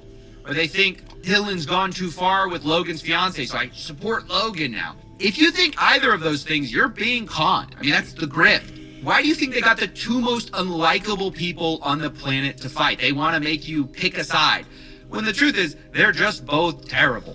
And so, in the spirit of talking Poor about little their scams, fucking- since they brought it up, Little fucking I wanted to remind people about CoffeeZilla, that, what dude. they're These really about. monsters he Dylan has Dennis, to as target. we said, promoted 20 crypto scam projects for money. But the funny thing is, I don't know if I emphasized a lot, we stopped looking after 20. I mean, trying to find the total number was like counting raindrops. And here's more scams that we missed just to prove my point. And more, and more, and more, and more. And then on the other side of the table, you have Logan Paul, who tries to pretend CryptoZoo was his only scam, and he never profited from these scams. But that's not true. Take Dink Doink. He pumped and dumped that meme coin and made money. Here's him Doink. buying it. Where's Billy then at? He promoted it, and then he sold it. He also hyped up Elongate, and then dumped that coin. It's all good. Elongate made me rich. Elongate, baby. Let's go. Elongate token. Here he is pumping and dumping another coin called F Elon. Made about 100K with that tweet. So this guy is not some one-time scammer or somebody who got mixed up with a bad person. He is the bad person. And there's even stuff I have in my files, which I guess I'll just drop here, even though it probably should be a whole separate series or video. I'm just so bored with this grifter that I can't be bothered. You know, it's just after you document the, fifth or sixth thing, it's kind of hard to get excited about it. But I'll put it here. Did you guys ever hear of when he promoted this crypto coin called OMI? OMI, I think, is like another one. Bro. Am I good? What are you saying? You have the same weird little coins that no one's ever heard of yet as me. Yes, you have OMI? Yeah, bro. Shut the Shut up, dude. No way. This totally isn't planned at all to pump this coin so we can make money on our young audience. Now, I know you might want to give them the benefit of the doubt there, but that reaction was so fake that even their co-host, Mike, who's Logan's whipping boy, can't help but be skeptical that this was all a little too rehearsed. I want a bunch of that because I like that one. Pokemon! Yeah, dude, definitely talk about it. On my kid. On my kids, we've never talked about. What a charming guy. Well, what if I told you I had video evidence of them talking about buying OMI, colluding behind the scenes before their podcast went live to you guys? Yo, Ben, we need some more of these Kobe's. Please, bro, please. EOD, if possible. Yep. Because we have an episode going tomorrow where we are very highly of Omi. I wouldn't be surprised if that costs some cash. Let's go. Let's go. Logan Paul hanging out with a guy he's never talked about OMI with before. Remember, on My Kid's Life. And they say, hey, My we need Kid's to buy Life. more of these Akomi. Wow, dude. More. With as in evidence they proving bought that it he just... before, meaning they talked He would about literally it. swear on and his the guy they're children's talking to, by lives the way, over is Ben something he was McKenzie, alive. who's selling these coins What to a piece of influencers fucking human privately at garbage. a discount behind the scenes. On My Kids. And then those people, a lot of them would just dump it on the market and hurt retail. And worst of all, like, they mention the fact they know it's going on the podcast. When his daughter and that's gets the married, reason they should wanna play buy that it video early, clip at her because they wedding. know, quote, I wouldn't be surprised if that caught some traction. It's just blatant market manipulation. But some people might say, hey, don't be so critical. He did say not financial advice. OMI is not financial advice. You know what OMI's at right now, right? It's like fractions. It's hundredths of a penny. It's 0.003. They didn't pay me to do this. They should. I'll reach out to them, but We'll take 3 coins. See, he said not financial advice, and that he wasn't paid for this. Although he said he was going to try to get paid for this. Does that make it a get-out-of-jail-free card? Well, let's look at the impact. Obviously, insiders like Logan and Chase got in early and bought it up, realizing that it probably was going to catch some traction when they came out on this coin totally normally and not in a planned way. In fact, one guy sent in $852,000 right before the podcast, saying, we'll be on YouTube and I'll be pushing it hard on my socials as well. Logan then posts the episode with a cash emoji saying, broke to millionaire in 14 days, watch or bankruptcy. More not financial advice. And what happened next? I think anyone could have predicted. This is the price chart of OMI. The dot on the left is where they told you to buy. The miserable line down is where we are now. OMI is down 99%. No longer going to canvas. Cheers, Meaning, everybody. if you put in $1, Smoke you'll rings currently for be worth everyone. Less than a penny. So, yeah, I could go on all day with these pump and dumps, these scams, these promotions that were paid and not disclosed. But the point is, with all this stuff, while it is amusing to watch these scammers call each other scammers, this isn't drama. In most societies, it would be considered, I don't know, like a crime. But, you know, for some reason, the crypto has the Justice Department confused.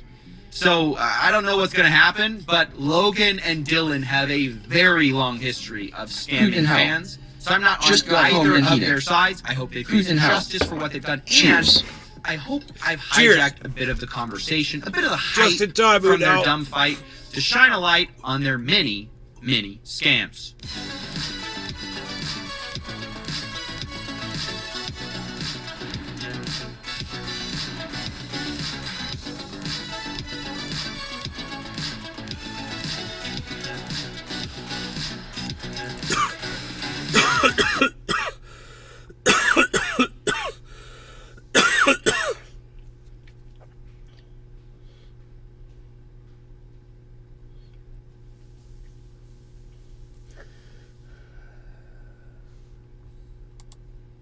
Let's talk to Jeremy. He's with us in Jerusalem tonight. Jeremy, good to see you. The deadline, I think, is under 2 hours away now. One of the hospitals has been told to evacuate immediately.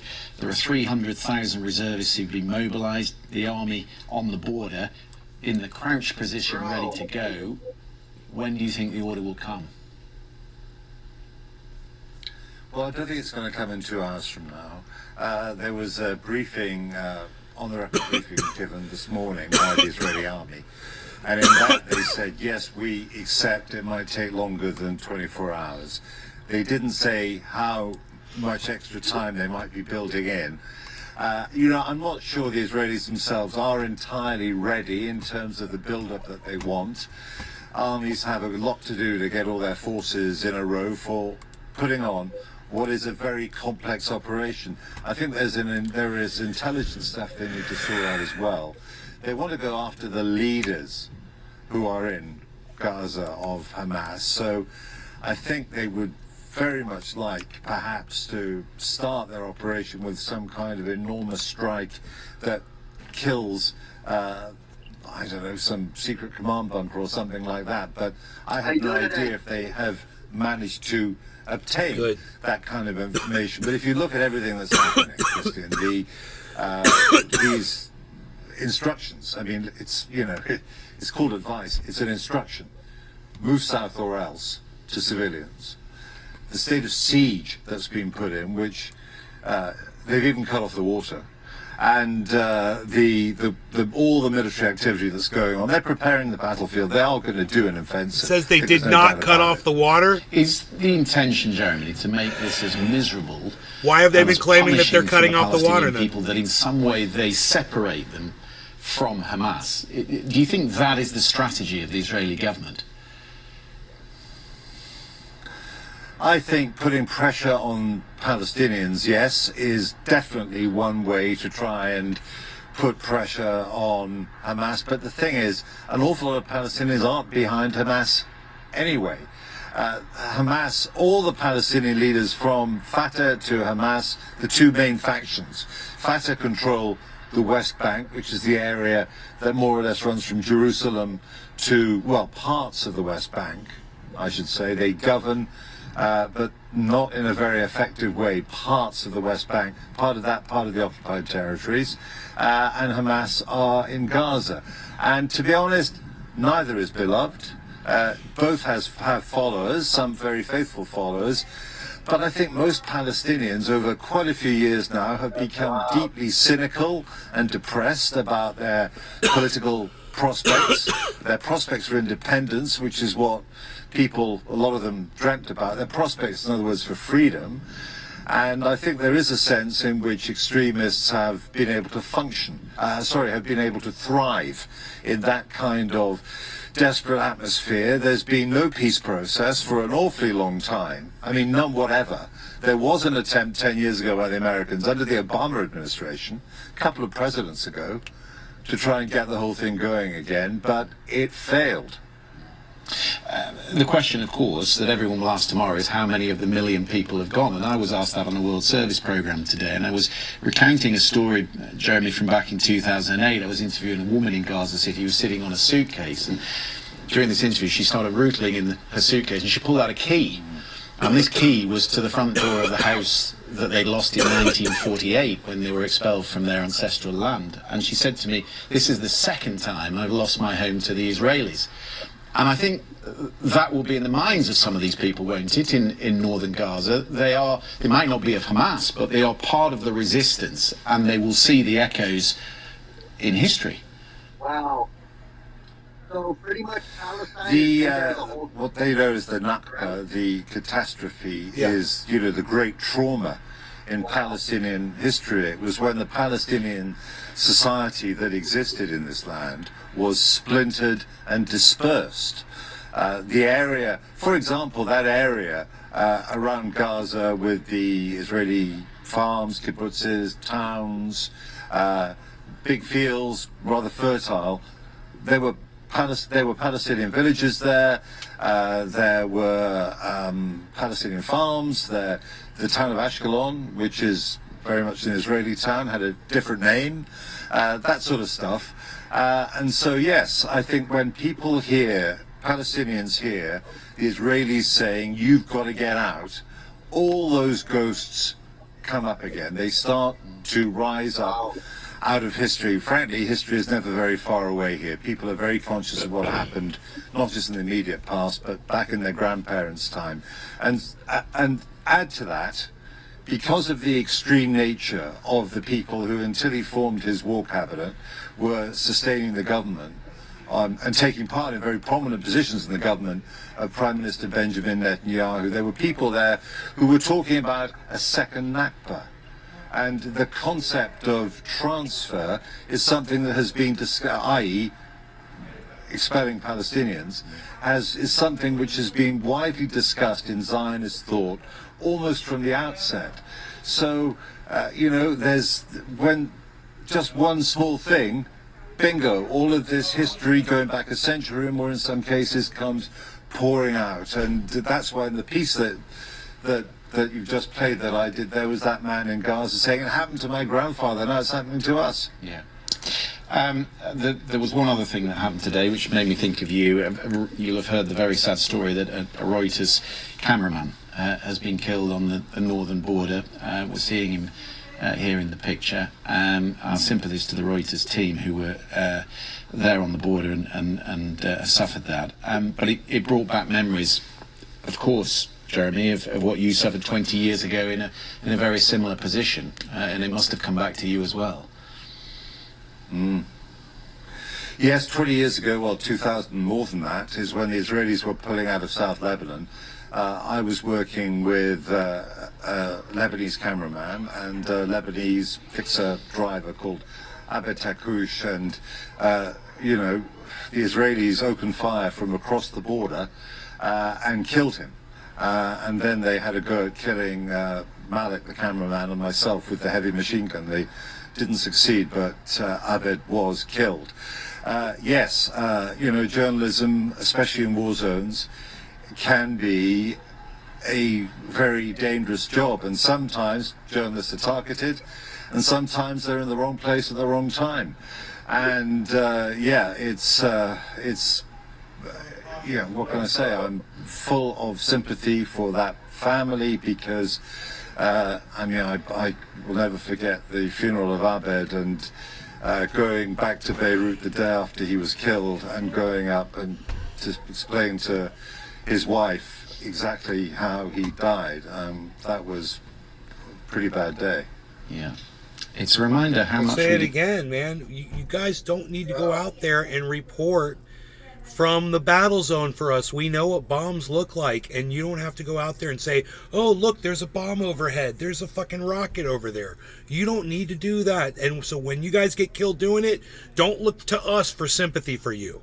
These are stupid decisions that you make because people have been doing that for years, and it's just, you can't outgrow a stupid freaking tradition of journalists putting their lives in stupid places. Pinoy, everybody. We got Pinoy in the house. Dude, it's 2023. Where are the fucking drones at? Where are the press drones? Bro, tell me about it. Right? You're like, what the hell, bro? You can get one at Walmart right now, $199 for a nice drone. Exactly. That you can control from your hotel. You know what I'm saying? Like, Yeah, exactly. damn. Now let me put on this press vest that shows everybody on the battlefield that I'm a press person.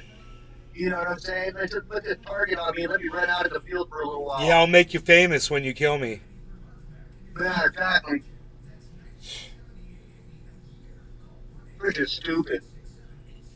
I won't just be a scratch on the side of your gun. It'll go down in history. Forever. Bro, this thing fucking totally collapsed. Bitcoin went straight up, 27,000, and then it fell. Now it's down to 26,826. But it was glorious while it lasted. It was glorious. I don't know what the hell's going to happen now. I'm looking at a giant, oh my goodness, it's a giant head and shoulders pattern. We are in big trouble. If it goes up and goes down again, that'll be bad. That'll be bad, MK. That'll be bad. That'll be bad, MK. Now, did you sell on a peak? Did you sell when it peaked? Did you sell? Oh no! I didn't sell anything. No, I'm not selling anything. It's not peaking for me, man. I mean, we were up to 30,000 about a month ago, maybe a little bit more. So, you know, this ain't. Hoot and howl. Rumor is it'll drop a good bit.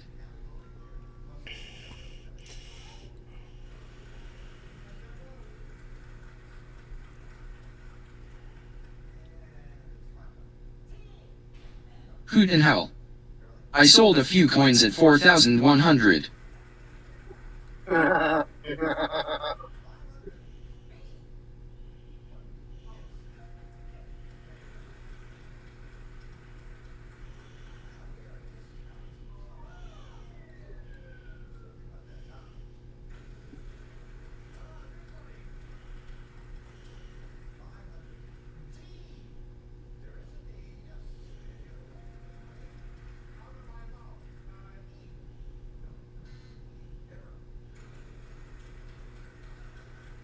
Dude, I-5 is a freaking parking lot today.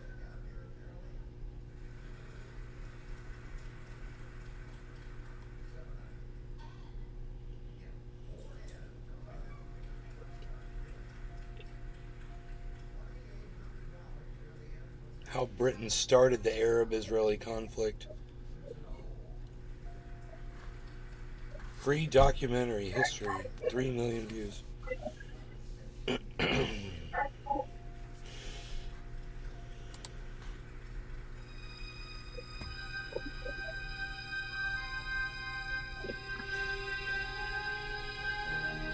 I probably can't play this on here. They're probably going to copyright strike me on YouTube.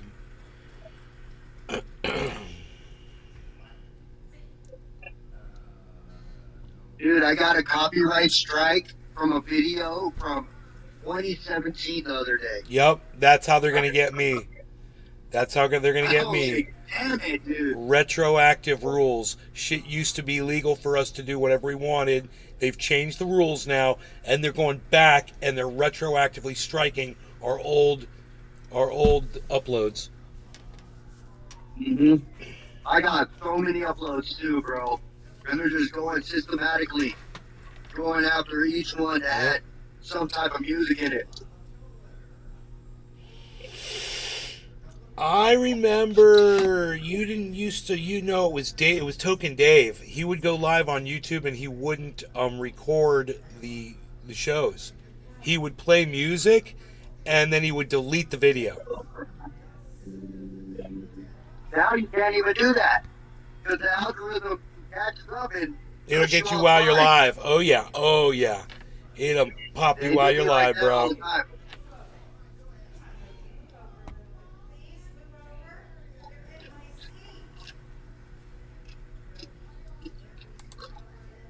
Well, tonight's cross-border raids by Israeli forces were limited to raids searching for evidence of the whereabouts of hostages who were abducted during the Hamas attacks last weekend. Entirely different from the massive show of Israeli force that's now being assembled along the border with the Gaza Strip.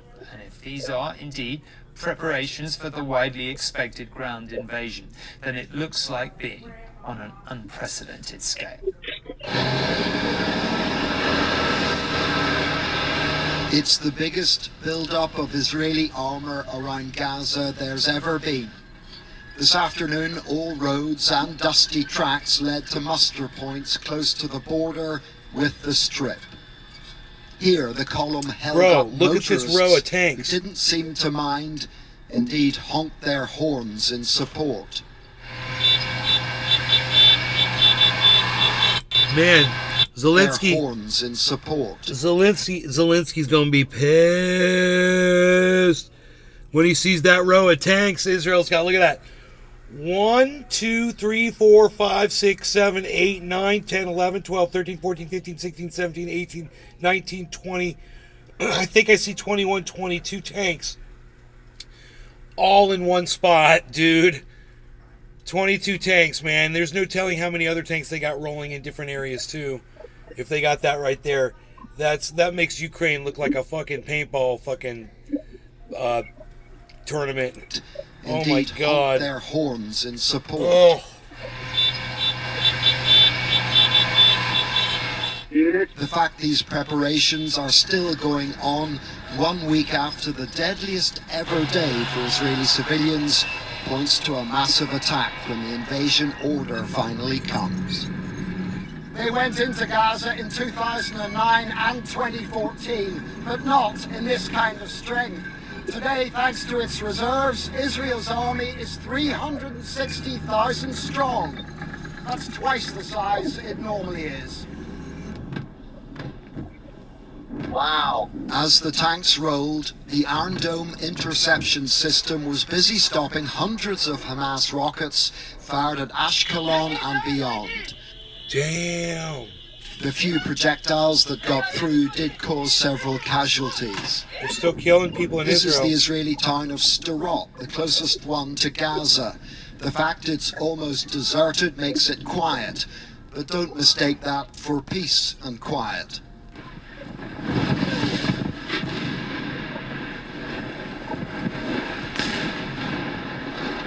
Holy shit. Those are indiscriminate Hamas rockets striking nearby. Today, the Israelis released pictures of bodies piled up awaiting identification. The images provide a united society with yet more motivation for what lies ahead. For now, Israel is focused entirely on the destruction of Hamas, but there's no plan for afterwards, when the dust settles. Ironically, 20 years ago, Israel could see beyond America's rage following 9/11 and wisely cautioned against the Iraq invasion. Tonight, the people of Gaza must be worried that this country can't see beyond its own rage. John Irvine, News at 10, Southern Israel. Well, let's go back now to John. His report on the Gaza evacuation you saw earlier, and John is now back in Tel Aviv. John, look, no one's quite clear when this deadline passes in Gaza. What's your sense of where we really are at this point tonight in this incredibly tense situation? Well, I think to start in Gaza, Tom, the people there are well used, have become well used over the years to having to run from their homes in time of war, but never on this unprecedented scale. And from an Israeli point of view, the calculation is really brutal and it's really simple. They know that the more Palestinian civilians who die in this conflict, then the greater the pressure on Israel to bring to a premature halt their mission to bring down Hamas. So Israel has to at least give the warning, even if the... Can you believe they're still firing rockets with all those tanks right there on the border coming in? They're still there. I mean, Hamas is still there. Yeah, they're still there. warning is actually impossible to obey. To give you an idea of the chaos inside that tiny strip of land tonight, we've been back in touch with Plestia, who you saw in our report, and she tells us this, that she tried to reach her parents' home, but she couldn't find a car, she couldn't find a taxi, she couldn't walk all the distance, so tonight she is hunkered down in the main hospital in Gaza City, along with a lot of other people from there, because that hospital has always been a safe place at the time of war. But this time, Israel is giving no such guarantees. Well, obviously, one of the big constraints on the Israelis, from their point of view, is the hostages. I mean, presumably they still have no idea where they are across Gaza. You're right. The mission is to destroy Hamas. It is to bring, secondly, those hostages back. And that, Tom, explains in part the cross-border raid that you've been talking about. The IDF unusually revealing details of that today, saying that their elite teams have crossed the border in part to try to hunt down these hostages. My understanding tonight is that, sadly, all they found were the bodies of more Israelis murdered by Hamas. Okay, John, for now, thank you very much indeed.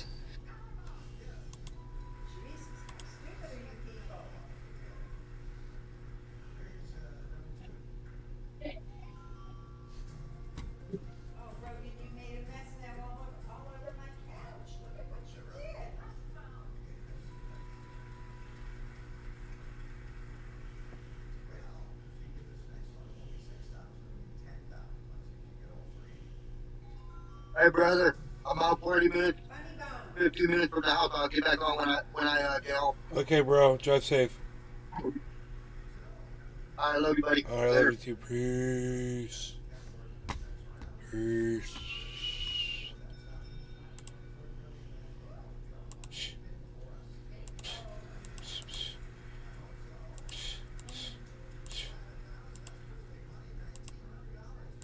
What the?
I like that music.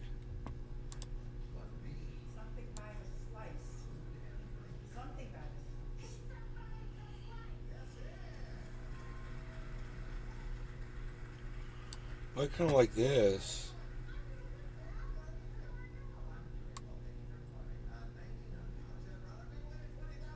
Oops. Man, I got fractalized on it.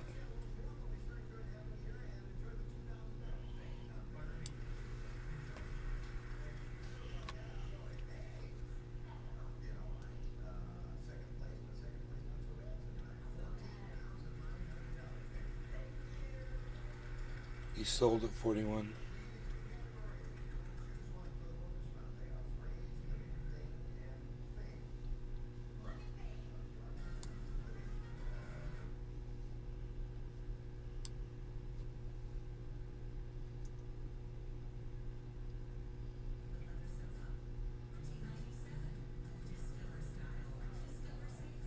Hey, hippie chick.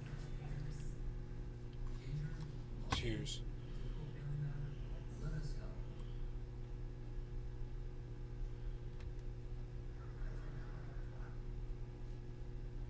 UFC pay-per-view.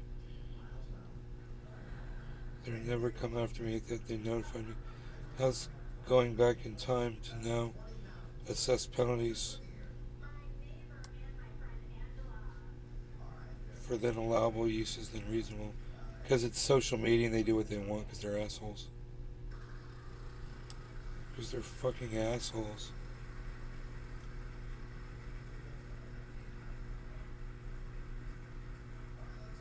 See, I like how it's all like changing colors and shit. But I also like how the sky's like changing different colors.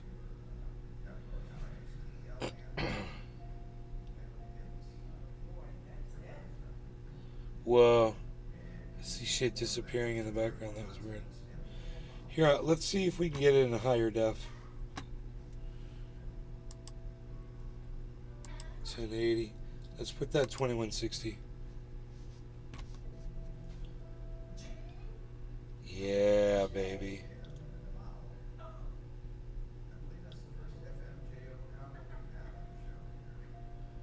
Holy moly, dude. That's like super duper trippy. There's like a dude. There's a dude. Right there. There's a dude right there, man.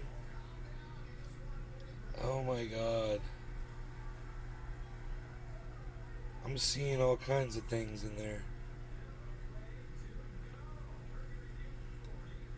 Dude, I want to put this on all my screens simultaneously. Bam, that'd be badass. My screensaver's cool. It's not like this. But it can go across all, my screensaver can go across all my monitors. And it's all one picture. So it looks really cool. Instead of just all the same thing, repeated over and over again. Look at this. This is crazy looking.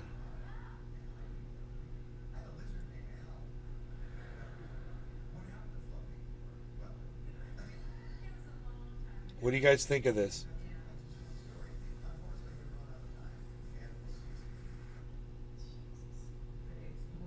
Pretty crazy? Oh my god.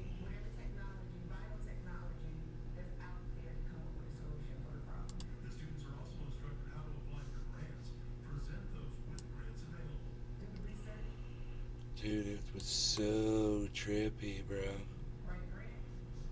So trippy. Oh my god.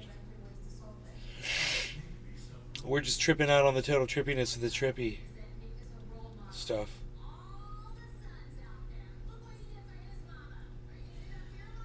We're just tripping out over the total trippiness of the trips. It's so trippy. It's like Trip No.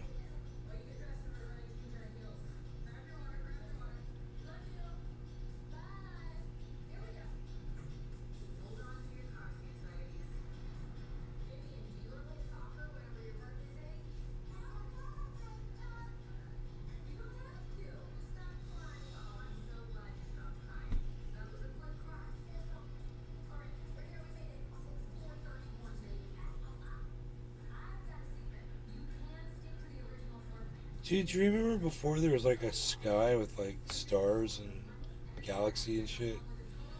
It's weird, everything's all changed.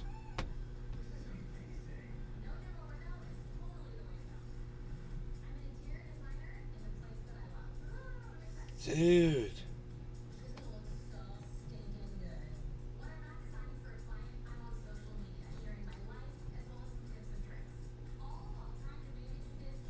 It's changing directions. It's steering off to the right. Look, now they've just totally morphed it. See, that morph right there, that's cool. That's what they should do. So you barely notice it. That's some kaleidoscope shit right there, dude. Look at the very outsides. Like right here, it looks like it's like melting on itself. That's so cool. That's so cool. That's totally a kaleidoscope effect.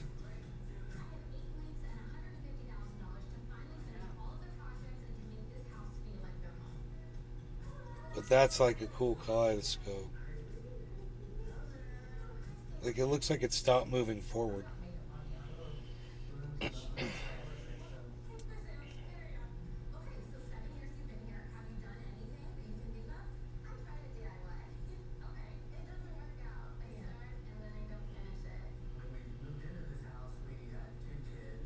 Okay, so you guys aren't going to answer me? I asked you if any of you liked watching this. Nobody said anything. So you guys aren't going to talk to me, are you? Are you not going to talk to me? 27 viewers.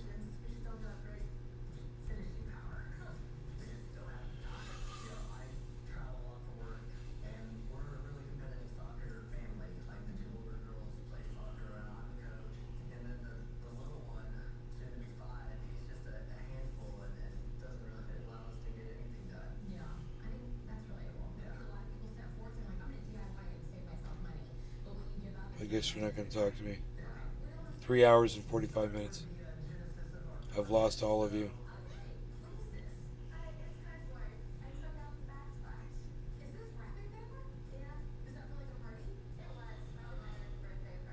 Whoa, dude. It's crazy looking. So colorful.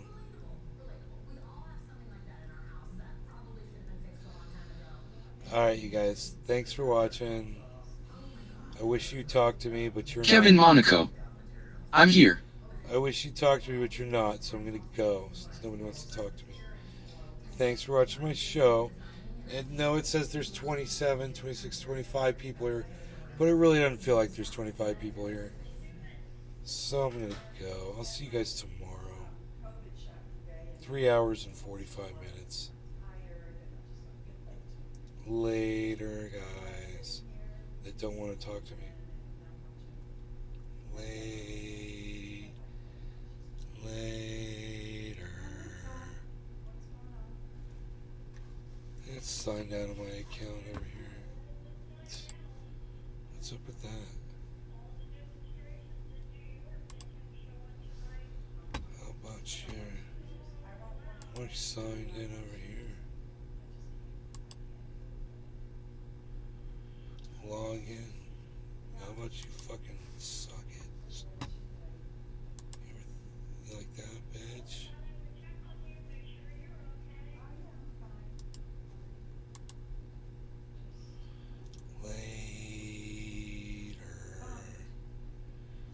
Later, everybody who doesn't want to talk to me. Later.